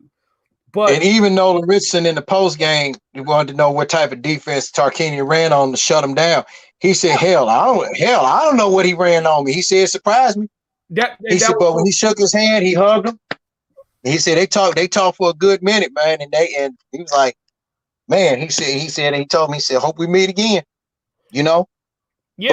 But I'm gonna say this here, but mine had the ties to change because let's see who all was in that Final Four that year. Duke, eventually Duke, with all the media nut riding and everything, despite 2 losses, won a freaking fucking national championship in the '92 year. UNLV finished 28-2 in the probation year in Jerry Tarkanian's last year, and that was also J.R. Ryder's junior year. Kansas got their ass knocked off in the second round, and North Carolina got their ass knocked out in the Sweet 16 by Ohio State. Yeah. So in Arkansas, as good as they were the previous year, I don't know what their malfunction was the following year. They lost 8 games. One of them was to a Memphis team. And then when they played Memphis again, I still felt Oliver Miller blew that game off a defensive lapse because he wasn't paying attention. Yeah. That Arkansas team that was fully loaded was a step back from the one that was whooping ass. Yeah. And then also I got to attribute the fact that, with them moving to the SEC, maybe so, but Arkansas lost some games that they shouldn't have lost. I mean, I remember the year when Memphis and Arkansas first played. That's when they had Penny. I felt Arkansas just gave that game away. Maybe I need to. Arkansas just gave that game. Matter of fact, they gave both their games away. Because really, and I'm just going to be honest here, Jimmy, you may have a different opinion. That 91-92 Memphis team was not that good. Hell no, I'm not going to let you say that. Hell fuck no. Don't go there. No, they were not. That's a damn lie. They had 3 McDonald's All-Americans on those damn Okay, teams. hold up. No. I'm talking about that. They weren't that. Well, let me backpedal. They weren't that good offensively because they didn't have no 3-point shooters. That could be argued as well. They were not a consistent 3-point shooting team because when they were able to knock down shots in that Arkansas game, they were able to knock down shots. Because even in the Georgia Tech game, where Penny had 5 threes in the Georgia Tech game. Yeah, by luck. They were hit. That wasn't luck. He dropping their asses off. That's what the fuck happened. And that Georgia Tech team was loaded too, because they had 5 NBA players on that team. Matt Geiger, John Barry. John Barry. Hey, I'm gonna tell you something. John Barry, he was giving Penny hell, dog. Travis Best was on that team. Yup, Travis Best, James Forrest. They were giving Memphis hell. I know John Barry was giving Penny hell and Tony Matlock hell. You gonna match Tony Matlock up against Rick Barry's son, and John Barry just pulling up popping threes on his ass. But goddamn, when they used that full court press on their ass, they gave them hell. And Malcolm Mackey from Chattanooga, who played for Brainerd High School, who stopped Hamilton from they stopped Hamilton 2 years in a row with Todd Day and they stopped Hamilton 2 years in a row in the state title game. 2 years in a row. No, they stopped Northside. I'm sorry. I'm getting them. One year was Hamilton, and they beat Northside in '88. And they beat Hamilton in the state championship game in 1989. I'm sorry. They beat Hamilton in the first round of the state tournament, because that Hamilton team that Todd Day was on was picked to win the state championship. Malcolm Mackey was 6'11", and he had his he had another dude that was like 6'10", because Todd Day was the center for Hamilton, but because Hamilton was so quick, they wasn't used to playing against people that was of that size. And you know down in Chattanooga, every once in a while they get teams out there that's loaded. Them they come from the fucking mountains, so they beat the shit out of Hamilton in the state tournament, and then they went to beat Northside in the state championship game, and then they beat Hamilton in the state championship game in 1989 when Todd Day ended up going to Arkansas. But you can't really say that Memphis team wasn't that good. The problem was Larry Finch had coaching lapses. That was the issue more than anything, because Anthony Douglas was a McDonald's All-American coming out of high school, and an All-State tight end coming out of high school. But he was coming off the bench. He wasn't coming off the bench for Memphis or East? He was coming off the bench from Memphis. Okay. Now he wasn't even started. I'm like, how you gonna be All-American coming off the bench?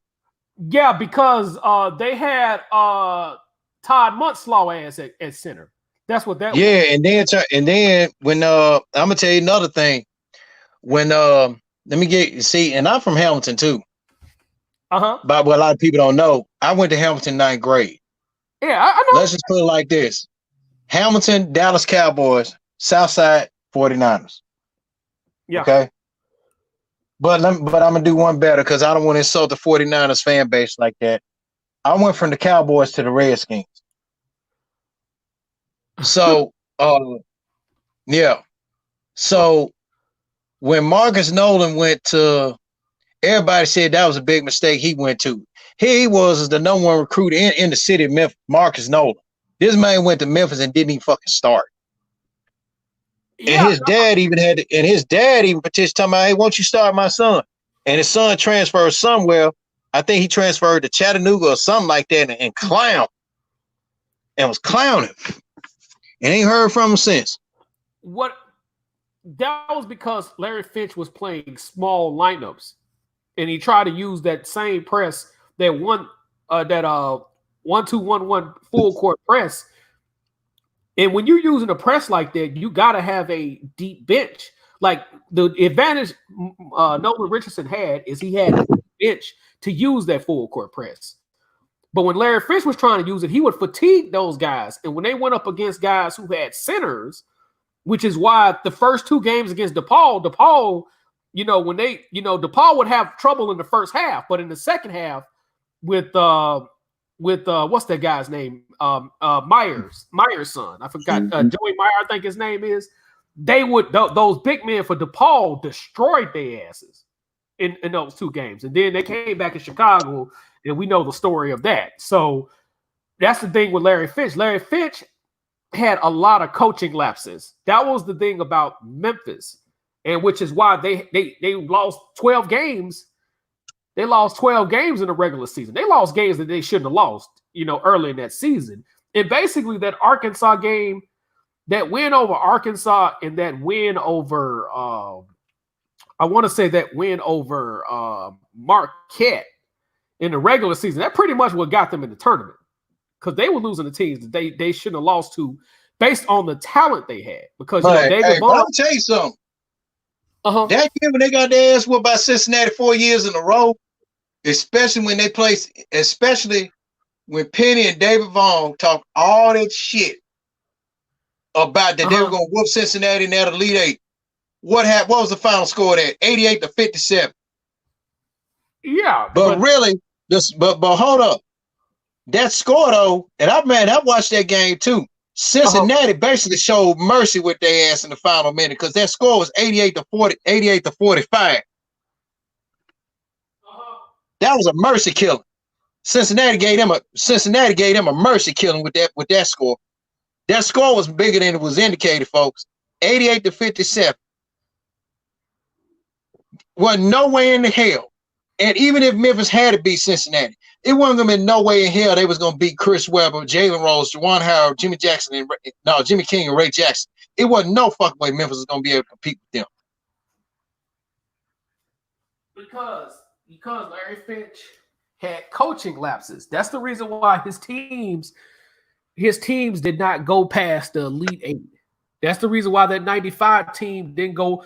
If he had to beat Arkansas, he probably would have made it to the Final Four. I don't think he was going to beat UCLA. I don't ever think he was going to beat UCLA, but he would have made it farther than what he did because really that was the first time he had big men, two real centers, playing together and shit like that with David Vaughn and Lorenzo. That team could have literally made the Final Four and would have gave people some problems. But the O'Bannon brothers from UCLA, they wasn't going to beat them. No, I mean, Arkansas wasn't fucking with them. So ain't no way in hell Memphis would have beat them in particular. But Larry Finch had coaching lapses. He played too many small ball lineups and shit like that. And that was like one of his weaknesses. Sometimes it would work. Sometimes it didn't. And in a lot of cases, it didn't work in a lot of cases. So he had major coaching lapses with that 92 team. That team could have easily made the Final Four or at least make the Elite Eight 2 years in a row. Because that same Cincinnati team that they lost to 7 times out of 8 meetings, 6 times out of 7 meetings, that Cincinnati team the next year made it to the Elite Eight and lost. Yeah, they lost to my boy. They lost our boys, North Carolina. Even Dean Smith, because that's when basically what's the old boy name? Lazelle Dirty. He was really the only because he was the point guard that led. He played point and shooting guard when needed be. Right. And this is when Cincinnati didn't have Nick Van Exel and Corey Blunt. And they shockingly, Cincinnati was blowing out everybody. Hell, they even knocked Georgetown out of the damn tournament. Yeah. They knocked Georgetown and UConn out the I gotta look it up after I get off the air. But they almost and I thought Arkansas was going to be playing Cincinnati because the way when that 92-93 Arkansas team, they had North Carolina on the ropes. Them fools had like a 16-point lead at halftime and turned around their ass, lost by 6 because of Corliss Williamson's arrogant, dumb ass. Because I really didn't like Corliss Williamson as a player anyway. He was cold, but just the way he did shit as a player. But now he's a coach now. But and Scotty Thurman too. But when Carolina played Cincinnati in that Elite Eight game, Cincinnati gave them hell, man. Right. And I say it here, shit. Cincinnati has said shit because Cincinnati could have made the Elite Eight that year if they had to put Carolina out. Michigan probably would have won the championship game. Yeah. Which leads me into this toss-up question that I sent you in the sports entertainment group. So you ready? Go ahead, brother. Shoot shit. Toss-up. What was the biggest blunder? Chris Webber's timeout in the Michigan-North Carolina national championship game, or the errant pass? Well, I forgot the Georgetown guard names. They can't pull it up to James Worthy that sealed Georgetown's fate against North Carolina in the 83 national championship game.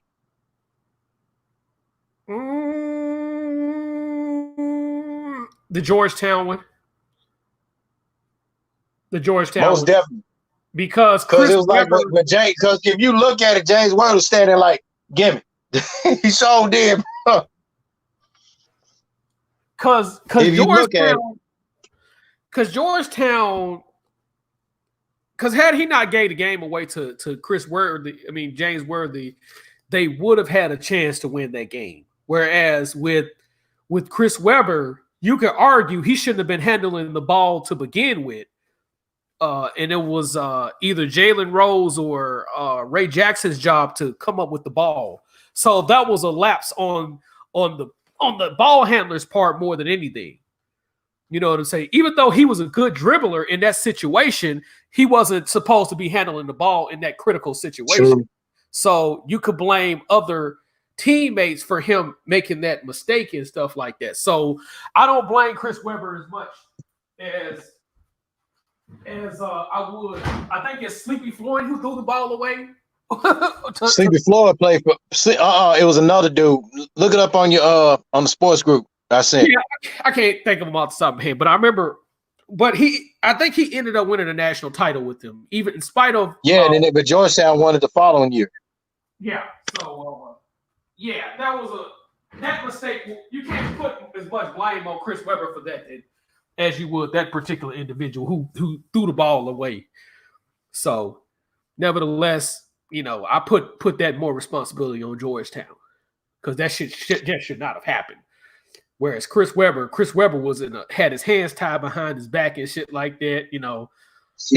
Your boys playing, and then let's just keep this 1,010. Chris Webber was the only reason why they asked stayed in the fucking game versus North Carolina. Yeah.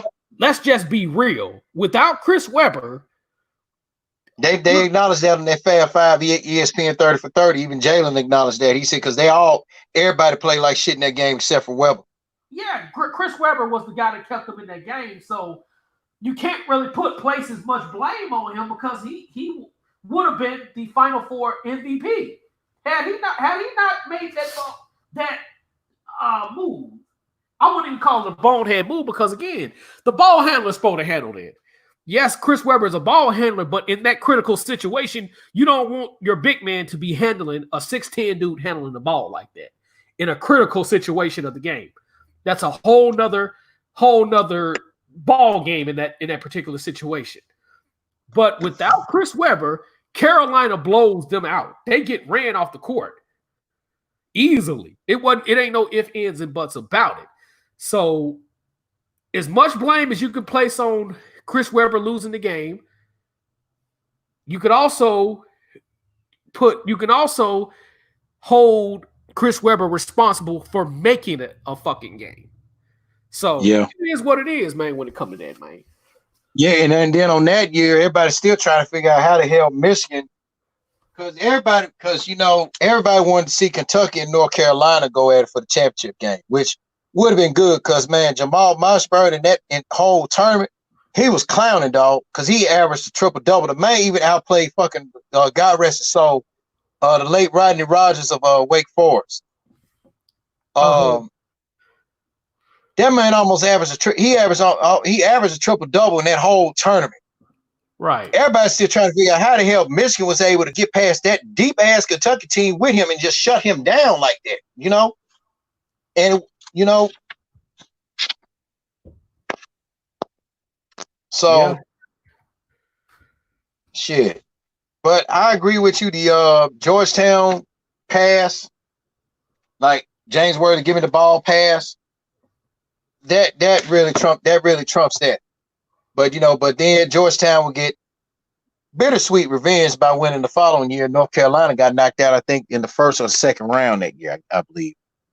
Oh, it was the year after that because Georgetown got put out by Memphis and Keith Lee in 1983, and that was the only time in the 4 years of it was the 82. It was the 82 game. Well, you're gonna have to look it up because I know they won it in 84, and then they were favored to win in 85, but Villanova won in 85. Villanova won it because they damn near couldn't miss a fucking shot throughout the whole game.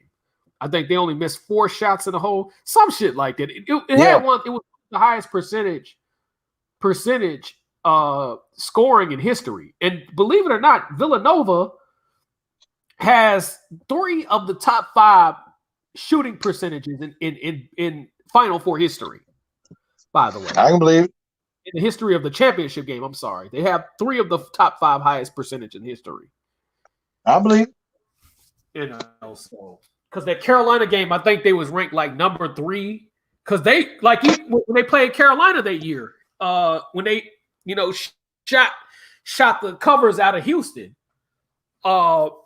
they had a high percentage. It was one of the highest percentage scoring percentages in history, man. So yeah, Villanova, man, when they get to the championship game, you got to blow their bitch asses out, man. You can't miss on their ass.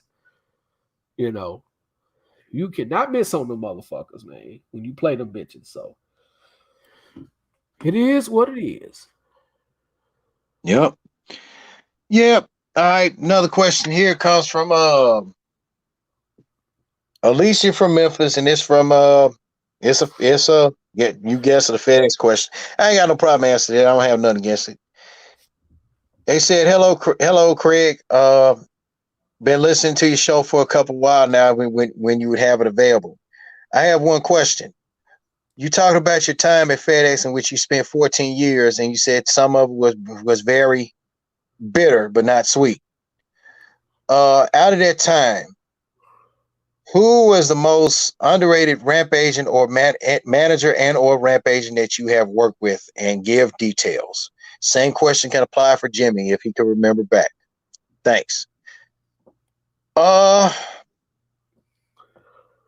is real simple. Underrated manager I have worked with, shout out to her, Miss Hildreth Ingram. I'm gonna tell you why.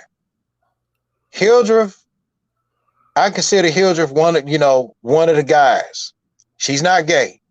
So meaning one of the guys, meaning she keeps it real. She has a lot of respect. And she possesses the one thing that most other, that 20% of other managers that were there back then when I was there and probably currently have that some of the rest don't. And I'm going to spell it TACT. She has tact.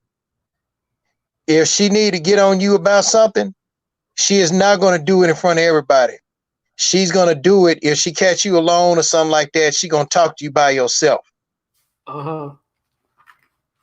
That was one thing I liked about her. I enjoyed my time working with her. Stuff like that. I ain't never had no issues with her. She never had any issues with me. But again, if there were some things that came to her concern about me that was said, she didn't dress me down in front of everybody. That's how much respect I have for her. It's not only as a manager, but as a person. That's why I said she's one of the guys, as far as being a real G and stuff. Because there were times, like I said, she got on me. She did it privately. She tell me herself, she said, if I got to get on and talk to you about something, if I got to get on you about something, I'm not going to get on you in front of everybody. That's how I am. She one time said, I don't even get on my children like that in front of everybody. I do it to them one-on-one, A and B. That's how she is, man. Real cool. Underrated ramp agent. Shout out to John Selden. He calls himself Ivory Selden. When at the time I worked with him, we both worked on MCO. And I'm gonna send him a shout out too, and I'm gonna tag them both on this. John, he was on the verge of being a ramp agent for the MCO flight, but due to mysterious circumstances, that didn't happen. But the manager we had at the time, all I can say is this, and this apply, and all I can say is this: hey, your loss can end up being your funeral that person won't attend. That applies to me which I would dwell on in a minute, when a woman decides they want to part ways with me for stupid reasons. Hey, your loss will be your funeral that I won't attend. That's cold, but it's the truth. John, when he got on board MCO, I think it was it was like in the fall Heading into the fall of 2012, he was a team leader. That MCO flight, man, was just all. Now the Rampages were good, but it was a self-load team, and it was just the way it was just fucking ran. I mean, damn. It just didn't make any sense on certain days, especially on Fridays. And I really don't want to talk about it. It just didn't make any sense. When John got on board, John utilized the one thing that I think is basically just frowned upon at that job, Jimmy, and you know what I'm talking about. Common fucking sense. Especially when peak season came. And again, if you were at FedEx and you working on the Florida flights, let me give you some advice. Don't work on a fucking Florida flight. Because they are fucking high maintenance, they're divas. You got to do what they basically fucking tell you to do with no questions asked. And that's why I'm glad. And that's why I'm glad my time at FedEx. And if Jimmy does have time before he puts YouTube on hiatus before he embarks on his job, I could talk about my time at FedEx. It wasn't pleasant.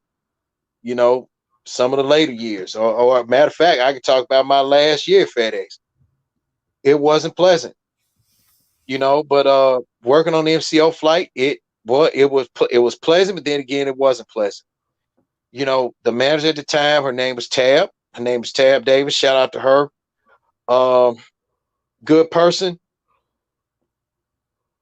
And I'm pretty sure John will agree. But she catered too much to the young folks that didn't. She catered too much to the young niggas to the young girls and young niggas that really didn't deserve no catering fucking to. Mm-hmm. Which was an insult to me and to him. The one thing that I did like about John as a team leader, and it still resonates to this day, he motivated folks to work. You weren't gonna be fucking lazy under him. Who he said what he wanted, working on that flight went. Uh-huh. Now the team leader they did have, good guy, but he did the load team up in a cream puff. He had a cream puff way of leading shit. You know, not a knock against him. He just had a little cream puff way of leading shit. Like one time, Rampage, and shout out to him. Shout out to him. I call one dude Chico. His name is Rico. Rico and a cat by the name of Corey Kitchens. One time the slide was blowed out, and they only had 3 checkers on the slide. So take a wild guess who was the only one that was able to work and basically knock the slide out by herself. And the other 2 were just basically just some young ones. One of them really didn't want to fucking do shit. She was just there just to get a fucking paycheck. And the other, she was willing to work, but hey, she had to be motivated. Okay.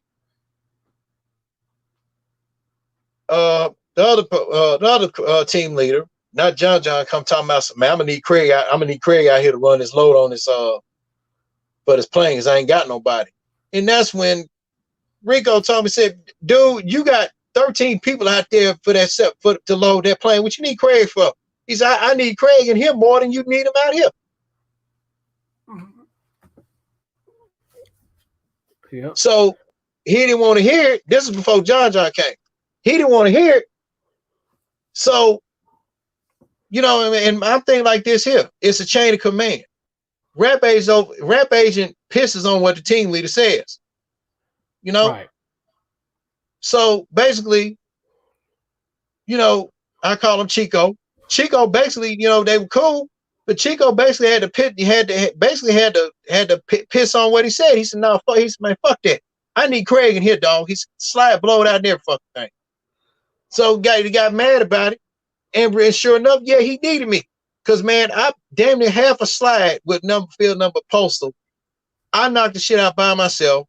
The other chick, she worked with me. Wasn't nothing bad against her personally or professionally. She worked right alongside with me. And then the other chick, well, she ain't nothing to ride home about because all she was thinking about was just a whole bunch of bullshit. She was, like I said, she was just there to collect a fucking check and not work to do nothing. Uh-huh. But the game changed when John got on. Now, when John came aboard. He said, "Hey, I'm working with 13 people." He said, "If need be, if I'm gonna need Craig, I'll let y'all know." He said, "If I don't need him, and then John will come to me personally. He'll tell me. He said, 'Hey man, look,' he said, just be ready to come out and go out to the plane." He said, "But it's gonna be another plane I'm gonna need you to take care of before we come out to it." Okay, cool. That's what he did. It was just John's energy just fucking rubbed off. Now, the only negative thing I have to say about John at the time, he tried too hard, a little too much. Right. Because, and he will say this and will agree with me on this. Tab was basically like Vince McMahon. No matter how right you had it working, it still had to be her fucking way. Yeah. And that was the fucked up part. And that's what drove John away. Uh-huh. That's what drove that along some other things. And shout out to my boy Greg Parker. John came to me and Greg Parker and my boy Greg, the three of us one time in the back of a truck. He said, "Hey Craig," he said, "Matter of fact, both of y'all, I saw what y'all were talking about, bro." And he apologized. He didn't have to do that, but see, it's just but see, John didn't have to do what he did to apologize to us, but it was him being a man. Being the man he is now, and being the man he was then and now, did that, right. And that's what I got a lot of respect for him on in that regard. Right. Because he said, "Because man, if I had saw what y'all were trying to tell me at first about her, man," he said, "Damn," because he kind of saw the writing on the wall when he was getting fucked over on the flight. Like he would have a flight already done, and then I said with the next other team leader. What's his name? Walker. I forgot his first name. Walker. He was cool. Well, go back and fuck shit up. It would piss the rampages off. It pissed John off to the point, Walker did some shit on purpose that got John in trouble. Like John will get flights out on time 15 minutes early. That's fucking unheard of out there, FedEx. Bruh. 10 to 15 minutes earlier ahead of time on FedEx, that don't close on that shit. And John said it best. What didn't make out of the plane going to be rolled over. Fuck that. He said it. He had got Taz's flight out on time. But then all of a sudden, shit was working too good. Like I said, John utilized common sense. But if shit was working too good, Walker would go behind him and kind of fuck shit up in the game. And then from what I heard about it, they both had got into it. And I get it because my off days was on Thursday. For some reason, Tab didn't want nobody to be off on Friday and fucking Saturday, which is why I'm glad that I worked with Hildra, because Hildra gave me my Saturdays off. Yeah. I thank her for that. No, it was the next match after Hildra. Because she, because it was the next match after Hildra. I wanted my Saturdays off, bro, because I had a lot of stuff I had to do on Saturday. But like I was saying, man, when they got into it, and everybody was like, "Damn, Craig, you missed that." And I remember Greg, my boy Greg, Greg Parker, he hit me up one night, man. He said, "Man, why did you have to be off on Thursdays, man? You missed the good shit." I'm like, "What happened?" And he told me what happened. He said, John was at his fucking breaking point. When him and Walker got into it in the back of a truck about him fucking him up. Him and Walker got into a verbal confrontation. And he told me the whole play-by-play. But he said, well, he told John, calm down. And said, the next thing you know, John had his ID on. He said, "Man, I ain't gonna let no motherfucker not depreciate me on my job. And I've been bailing all y'all motherfuckers out. He said, "You know what, man? Fuck this job." He said, John snatched his ID off, threw it on the ground, threw it on the floor. Said Greg threw his shit. He was checking. Greg said he threw his damn head in his track on the thing. Man, what the fuck wrong with you, man? Let me put this shit back. He told John, he said, nigga, you got a family feed. He said, Craig. He said, Craig, I even took it there. I had a phone call coming in. My bad, y'all. But in case anybody missed repeat myself, John had threw his ID on the floor, on the ground. And Greg said he picked that motherfucker up and cussed John out. He said, nigga, what the fuck wrong with you throwing your damn bags on the floor? He said, nigga, you got a damn family feed. Fuck wrong with you? Don't be throwing this shit on the damn ground. What's wrong with you? You got a family feed. That's classic. You didn't think about that shit. Hell. That's classic, nigga. But he said, man, you gotta. Let's see, we got somebody on the chat here. Live comments. Okay. Yeah, that was you. Yeah, that was me. Yeah. But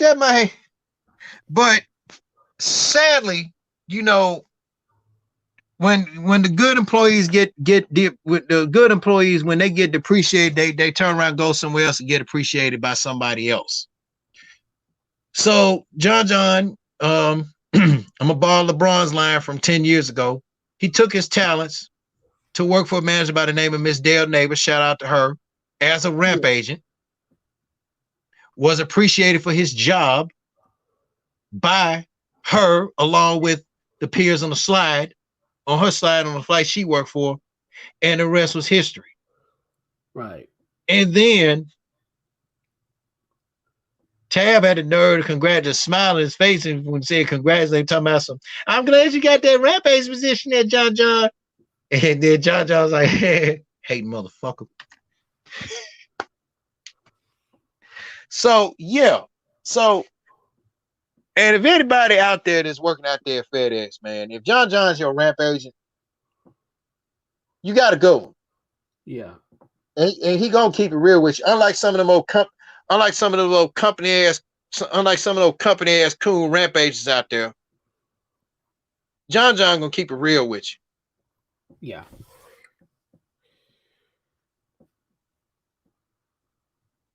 So, what the fuck? No, I'm here. Damn, I can barely hear Jimmy on this damn thing. No, I'm here. Yeah, because somebody called in on my phone, man. It knocked my media volume off. Okay, yeah, but I'm here. Yeah, man. But yeah, man. I mean, because really, John was really the best person I worked with. I mean, but the thing was, he just, he tried too hard. I give it to him. He saved a lot of asses. He saved some asses. Okay, he saved a lot of asses. In some jobs and stuff like that, But the fact was but with that backbiting and the depreciation that he got on the end, and and it's sad that when you get when the way he had got slick mistreated, that rubbed me the wrong way. But I'm glad, hey, if he was gonna make Rampage, and I'm be honest with you, if he was gonna make Rampage, he had to work with somebody else. He had to go up on somebody else. Yeah. And him, him working with Dale on Dale's flight, and I don't know what flight he on now. I just hope his peers and his manager currently and everybody else that work on the slide would appreciate John too. Because I'm telling y'all what y'all getting. Y'all getting a real ass G in John. He ain't like I said, he ain't no company coon like some of the ones I personally know out there. Whatever. Yeah. And and his and his wife, she's real cool too. I mean, you getting two real G, and and if you have his wife working on the flight as your rampage on your flight, she's a G too. She real cool too. So, I mean, you better, really, and the motto is this: to the manager that's John's rampage, you better appreciate him while he there, because you fuck him over, he know what to do. He gonna go pew pew, holla at you. So, That's my honorable mention of most underrated managers and rampage I have worked with. Mm, Yep. I feel you. I feel you. Hmm. Oh, that's a little. I gotta come back on that one at a later date on that one because that requires a lot of thinking for me. But Okay. yeah, yeah, man, that requires a lot of thinking there. So Yeah. Damn, the fucking phone call knocked my damn shit off base, man. But yeah, man. Let me. All right, Jimmy. Now this question, we're gonna end this note on this one last question here. Um, this question comes from. Let's see. Gotta pull it back up. yeah,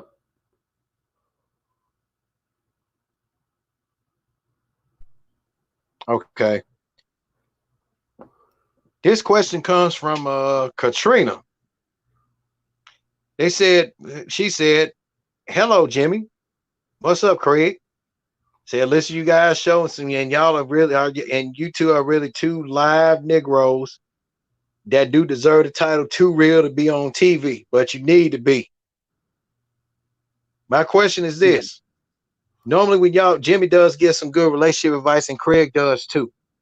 But what I would like right. to know from both of you guys' standpoint, what are you all's expectations of from a woman? That's simple as hell. That's the simplest question I've ever Mm-hmm. answered. Just be a fucking woman and stop trying to be a goddamn man. That's all us simple and civilized men ask for. Be Mm-hmm. a woman, be feminine, be sensitive. When I say sensitive, that don't mean be extra emotional and easy to um scar emotionally. You know, have some sensitivity as a woman. You know what I'm saying? That shit is simple as hell. You know, be a woman. Listen to the what the fuck I gotta say. If you got something if you got something that's better than what I'm doing, make it as a suggestion first before we have to go through a spark power struggle. Don't give me no fucking power struggle. I'm not hard to please at all. Man. I'm not hard to please at all as a man. Just respect me as a man. It's small shit. The problem is a lot of these women always going through niggas that can't be satisfied, or they don't understand what it is. Like you said earlier, they don't understand how a man should treat them. A lot of these women have daddy issues. Too many of them have daddy issues. Mm-hmm. You know, either daddy ain't. Or as I say, or I say Uh-huh. they got too much baggage at back. They got too much trash at baggage claim. Exactly. You get ran through by different niggas, or you you got dudes that don't respect you for you, or you have too many damn baby daddies, or you deal with dudes that have too many baby mamas. I'm probably Mm-hmm. the simplest dude in my personal opinion. Yes, I'm gonna toot my own horn because I'm the shit and I believe I'm the shit. And if you don't like it, So you're full yeah, of but shit. wait a minute, but hold up, let me do it right here. You don't mean to Uh toot your own horn, Jimmy, but what? Toot, toot. huh. Yeah, toot, goddamn it. I'm As the Arn shit. Anderson say, I don't mean to toot my own horn, but toot, toot. I'm tooting my goddamn horn because I believe I'm the shit, and any woman who gets me got a prize. You know what I'm saying? And I stand on that to this day, in the words of Deontay Wilder. But let me continue. Eh, Mm-hmm. eh, I'm a simple man, just like any other man that's civilized man. You know what I'm saying? Like I say, be a woman. Stop trying to be something that you're not. Stop trying to Mm-hmm. be something that you're not. Be a woman. Act like a woman. Display the characteristics of a woman. Most definitely. Allow a man to be a man. And when I say that, that don't mean allow your man to go around, fucking every bitch. If you don't want a man to go out there and run the streets, don't get with a man that is gonna run the fucking streets. Mm-hmm. Because some women, keep it 1,010. And again, I'm not trying to police nobody's relationship. I'm not trying to penis police. I'm not trying to pussy police. But let me be clear about this. Some women is like, hey, if you're gonna go out there and cheat, do your thing. Don't come back and bring me nothing. You got women from the old school or have old school principles. Hey, I don't mind my man cheating. I just want my man to make sure he take care of home. If you that type of women, that don't apply to you. This don't apply to you. But again, if you say that again, if that don't apply to you, you know what I'm saying. This don't apply to you. But no, you said something about the taking care of part. You said take care. Some women will let their man, go sleep with other women as long as they take care of home.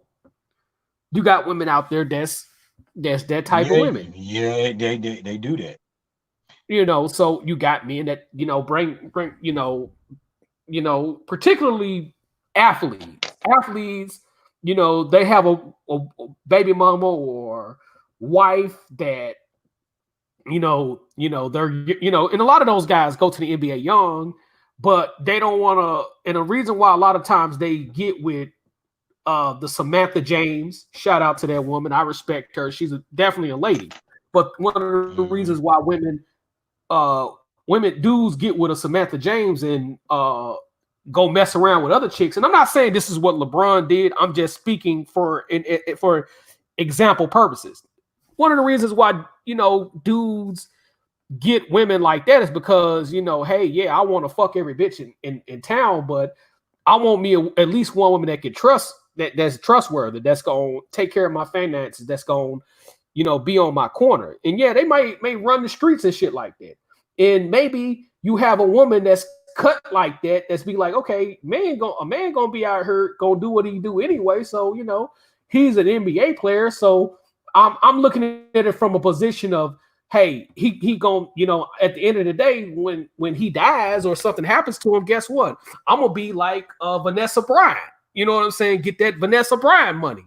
You know what I'm saying? All them other hoes, he gonna bust a nut and keep it moving. You know what I'm saying? So if you're in a relationship like that, I'm not speaking to you. I'm speaking to these women that be on Facebook say, I should be the only woman and all that. Okay, if you should be the only woman in the relationship, act like a woman that is going to give a man what he needs. Shit like that. Don't sit up here and be like, act like the same hoes that these NBA players coming out of high school smashing and having baby mamas up like left and right. Be the woman that you want your man to be. If you want a dude that don't sleep around with all these chicks out here, act like a woman that's not out here that's sleeping around with every dude out here. You know what I'm saying? Be what you want your mate to be, and vice versa. So that's just my thing right there. But again, as a man, shit, be a woman, be sensitive, be a lady, act like a woman. That's all I'm asking for a woman to do. Hey, I agree with you on that tenfold. I ain't gonna cut you off. I agree with you on that tenfold because that's all. But go ahead and finish saying what you gotta say because I got things I want to say on my end. Yeah, just act like a woman. You know what I'm saying? Bring some feminine energy in the house. Don't try to bring no masculine ass energy. A lot of women out here feel like they got to do everything in a relationship and feel like they gotta because their moms haven't been around any reliable men in their life. They feel like they got to do everything. They can't trust no man. And then when you get a man that is worthy of your trust, you run him off because you full of shit. You got daddy issues. You got daddy issues and you got mama issues.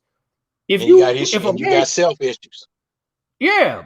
If you can't find a dude that's reliable, that you can depend on, that that's gonna keep it a buck with you, man, then if you can't find no dude like that, man, you don't need to be in a relationship anyway, and you shouldn't be with nobody you can't, be reliable on. This is not to say don't have your source of income, or don't have your don't bring nothing to the table. I'm not saying that, but at least have a dude that is reliable, that is a man of his word, that say what he gonna do and do what he say. You know what I'm saying? So that's the type of dude you need in your life. So nevertheless, be a woman, be a feminine woman, be sensitive to a dude's needs. Be there for a man. You know what I'm saying? Mm-hmm. Even if you gotta date an old school cat, shit, date an old school cat, shit. Don't be out here dating a lot of these young whippersnapper dudes that ain't worth a goddamn, who ain't got nothing to bring to the table and shit like that. Get the person that you are, I should say. Get the person you want to be. You know what I'm saying? So it is what it is when it comes to that. Do your thing, brother. All right, my bad. Get some Doritos and spinach dip, but that's the thing I ask too. As far as a woman goes, just be a damn woman.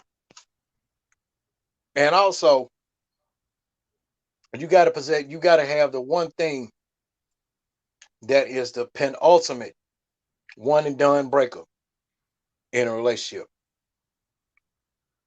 You got to be able to have trust with you. You got to be able to, women, you need to be able to trust your fucking man that you with.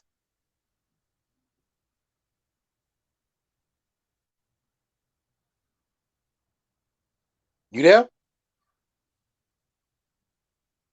Jimmy?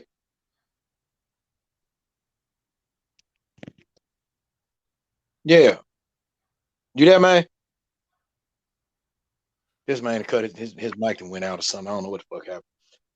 But again, women, you got to be able to possess the one you got to be able to possess the one thing that you need to have in everyday life, and that's trust. You got to be able to trust the man that you with,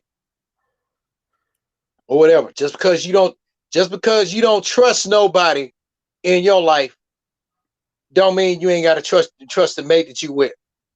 Exactly. Because I'm plugged this headphone back up because, man, you didn't respond when I said something. Hold on. No, I was in and out. So I was letting you know. I'll say do your thing. So go ahead and continue, bro. Because I was told one time, bold to my face, and then really I had to catch myself. Talking about some, I don't trust that, and I quote, I don't trust that nigga. I even don't trust you. Well, but some told me to catch myself with what I wanted to say afterwards, but I let this person talk. And also when you dealing with me, you getting a simple ass dude, just like me. So what? My living situation ain't up to standard what it's supposed to be. But you have some women that are understanding. There are some women out there that are in the same predicament that I am. There are some women out there that are in the same predicament with Jimmy. That has roommates living with them or family living with them. I'm not materialistic. I'm just simple as hell. So what? Yeah, so what? I like Marvel movies. I like comic books. I do this and that. One time I was told I don't know what's going on in the real world. You want to bet? I pay attention to what's going on in the fucking real world because it impacts me a lot. The COVID-19 and all this other shit to be going on, and the crime and all this other stuff. But yeah, if you got, and here's another thing, and Jimmy didn't dwell on this. If you're gonna be in a relationship with me, or let alone, or if a woman decides they're gonna be in a relationship with Jimmy, or vice versa,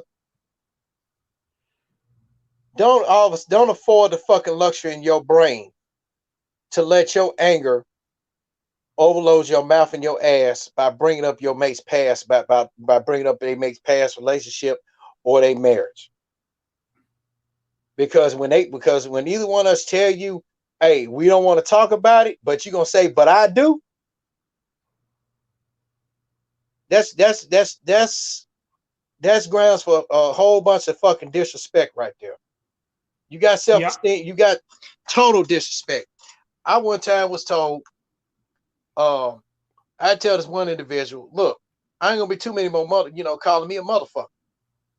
If I'm talking with you pleasant and you all of a sudden want to call me motherfucker, you slurring at your words and shit or whatever, and you want to tell me, I can call you whatever the fuck I want to fucking call you. No, if I tell you, look, I ain't gonna be too many more motherfuckers, so don't call me one. But you tell me that lets you know right then and there, you ain't got no respect for me or your goddamn self. And you also, in more ways than words, what Jimmy J was saying on his end, and it's also on my end. Don't play a fucking role that your ass don't know about. If you want raised in the fucking streets, don't play like you in the fucking streets. Because guess what? You go out in the streets and play like your ass, you hit that like you a street nigga. And I've gone on public record said that I hate street niggas. You're gonna get your ass done in by one. Yep. Don't play a fucking role that you're not good at. Be yourself. You can't be yourself with me. You don't need to be with me. There you go. Period. Point blank. I'm gonna repeat myself just so I can be clear. If you can't be yourself with me, you don't fucking need to be with me. Exactly. Period. Point blank. Granted, I've dated women that had I've dated women that we were a fucking team. But some of them women let their past baggage that they have yet, they let their baggage get in the way with a lot of shit. That's why I said they got too much trash that baggage claim they need to throw away. They got, or as somebody told me, said it best. Women got more motherfucking issues than comic books do. Yeah. And that's a true fact. Yeah. So if you got issues, if you're gonna get with either one of us, and I don't know, Jimmy, if you dwelled on, let me know. Do you think? We don't care about your past, man. We don't care about your past.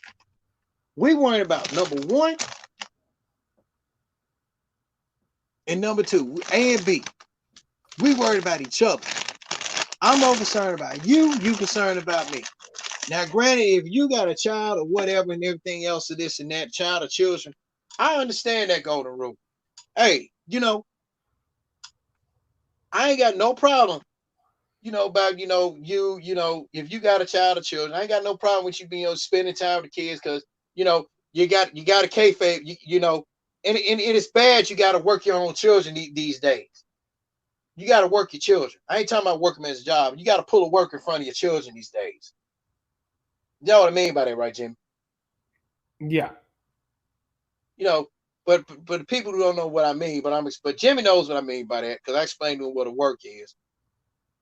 A work means you got to play the role like in front of your child or your children, like y'all the happy mama and daddy. But in reality, behind closed doors, y'all can't fucking stand one another. But y'all got to do the co-parenting thing. In their eyes, y'all gotta play house.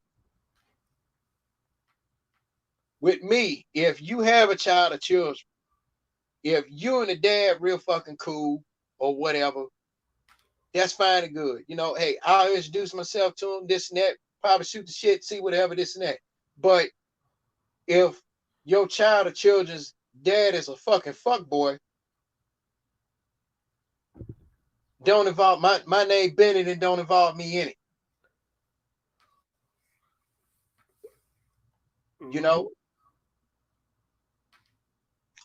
Hey, I'll treat that child and them children like they my own. If the dad is a fuckboy. But if he doing his part, hey, that's fine too. But if he a fuckboy, hey, you need to leave the fuckboy alone. But then sadly, you got some women out there. There have been some women I've dated that have a problem not ditching their fuckboy dads and shit like that. I'm not saying any names. But I'm not going to. But My expectation for a woman is this: be a damn woman, be yourself. Don't pretend you somebody that you fucking not. Yeah. Oh, especially with me. I'll call you bullshit out on a fucking heartbeat.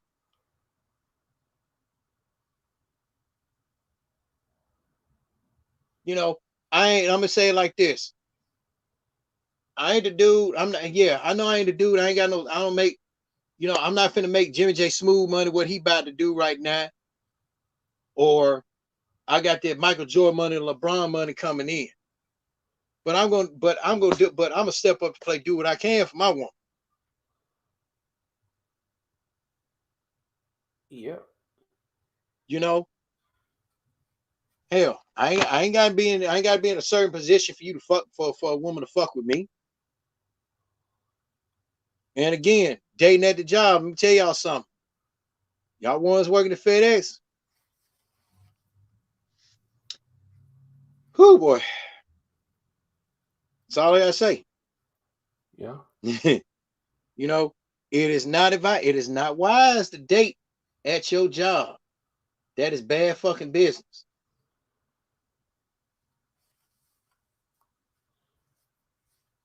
Yeah.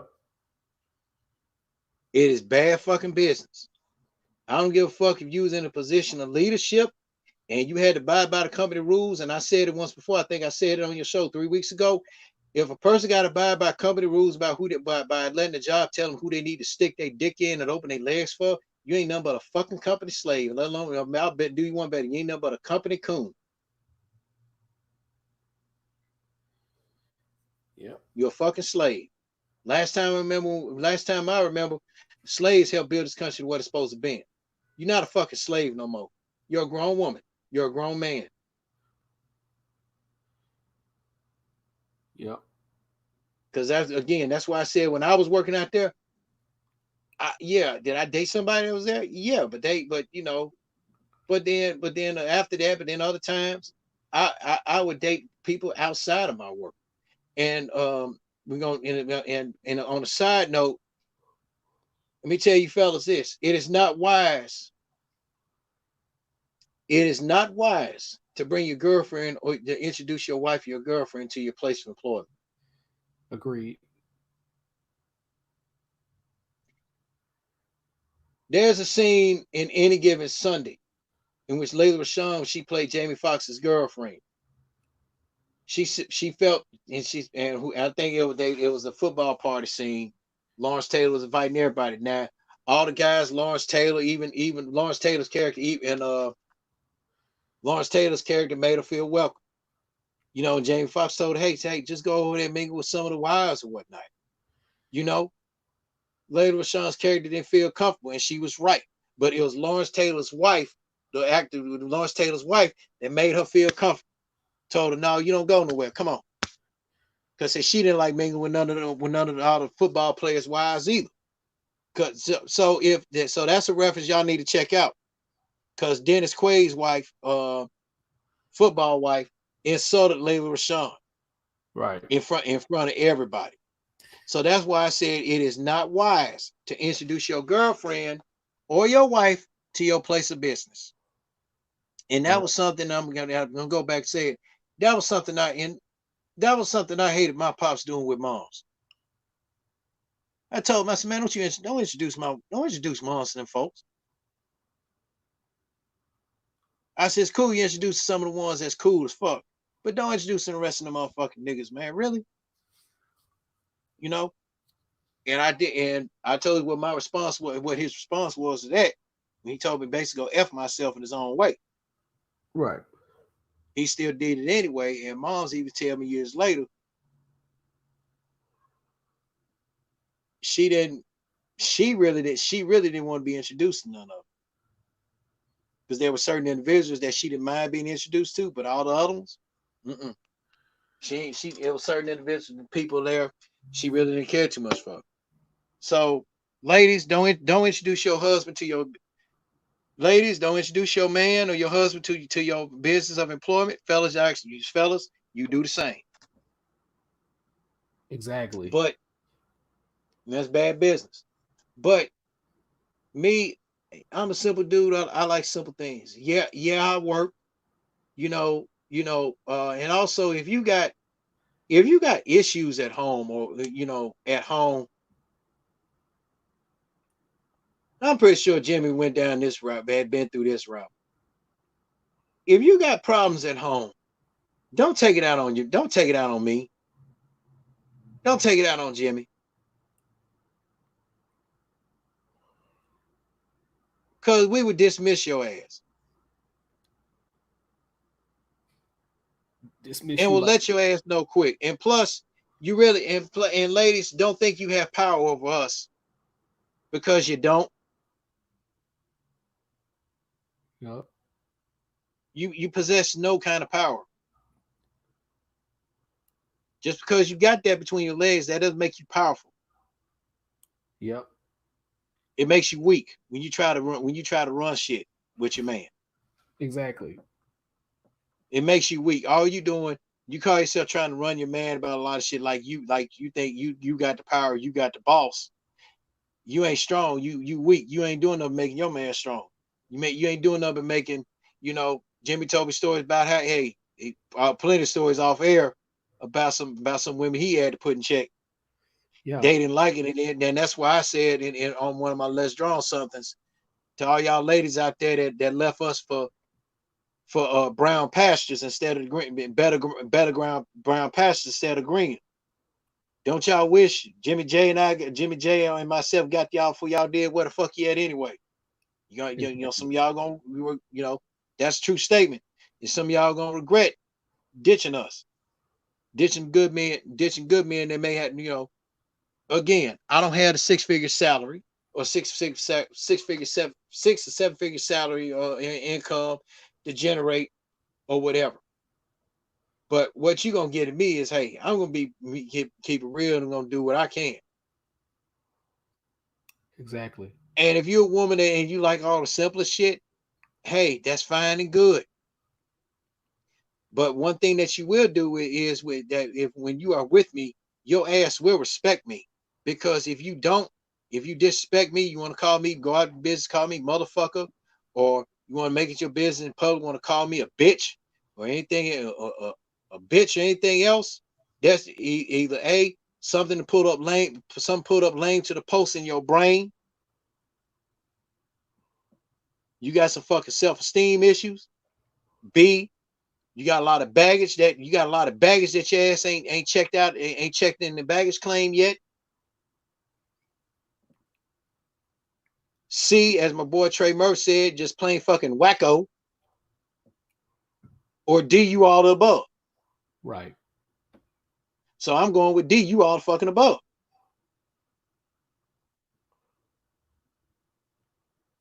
No, yeah, I got an anger issue, but I'm the kind of person, I'm not gonna put my hands on a female unless you put your hands on me first, because that's your ass. But I'm not a violent person. The only thing I just ask, hey, if you point your feelings to the point for me is that you love me much, you really want to be with me, do that. However, with love comes respect. You're gonna have to fucking do that. You're gonna have to, yeah, you're gonna have to show me some respect. If I go out my way to respect somebody, respect you, I expect the same return. But if you can't respect me the same way, if you can't respect me the same way, then guess what? You got a biz out? You got a biz ounce, or as they say it best in WWE, we wish you well with your future endeavors. And and in some cases, I'm like Paulie from Goodfellas, what he told Ray Liotta after he gave him that $3,200 in cash. Now I gotta turn my back on Yep.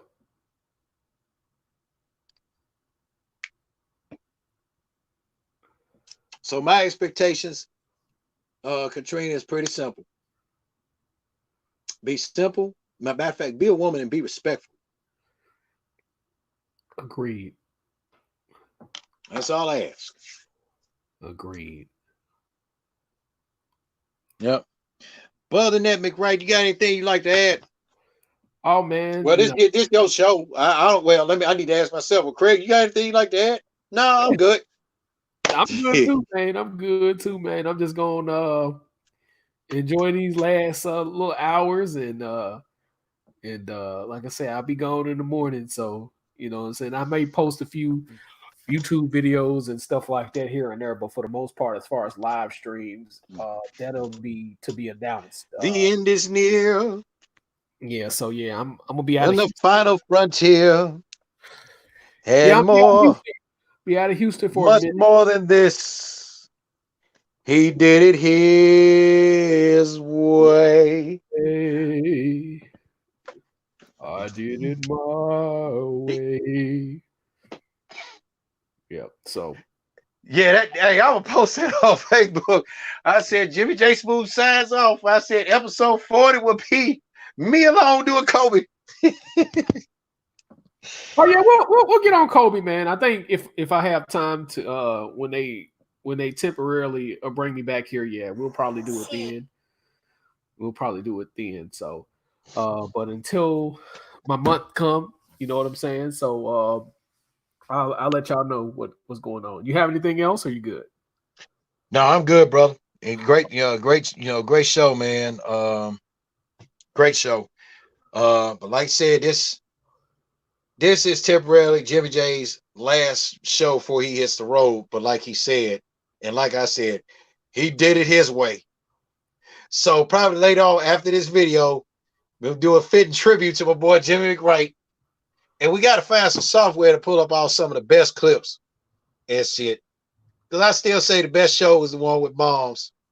And the Craig Smith Senior show was your best one. It was a whole bunch of podcasts we did together, man. Keep in mind, y'all, this ain't it for him. He, like he said, he's gonna post some videos when he had a chance, when he come back, when he has a chance to get into Houston. But he's getting ready to embark on that trucker's life. He's getting ready to enjoy it in a few hours. He probably gonna get him some shut eye. By the time he closes his eyes, that alarm go up, he gonna have to be hitting the road tomorrow. So Yes, sir. I got nothing. And I'm gonna let Jimmy J take the wheel, closing this out for one last time. This your boy, live and direct in full effect out the 832. Y'all already know how me and Craig do. Good night, and y'all enjoy y'all weekend. Peace out. And the pleasure has been all yours, peoples. Peace.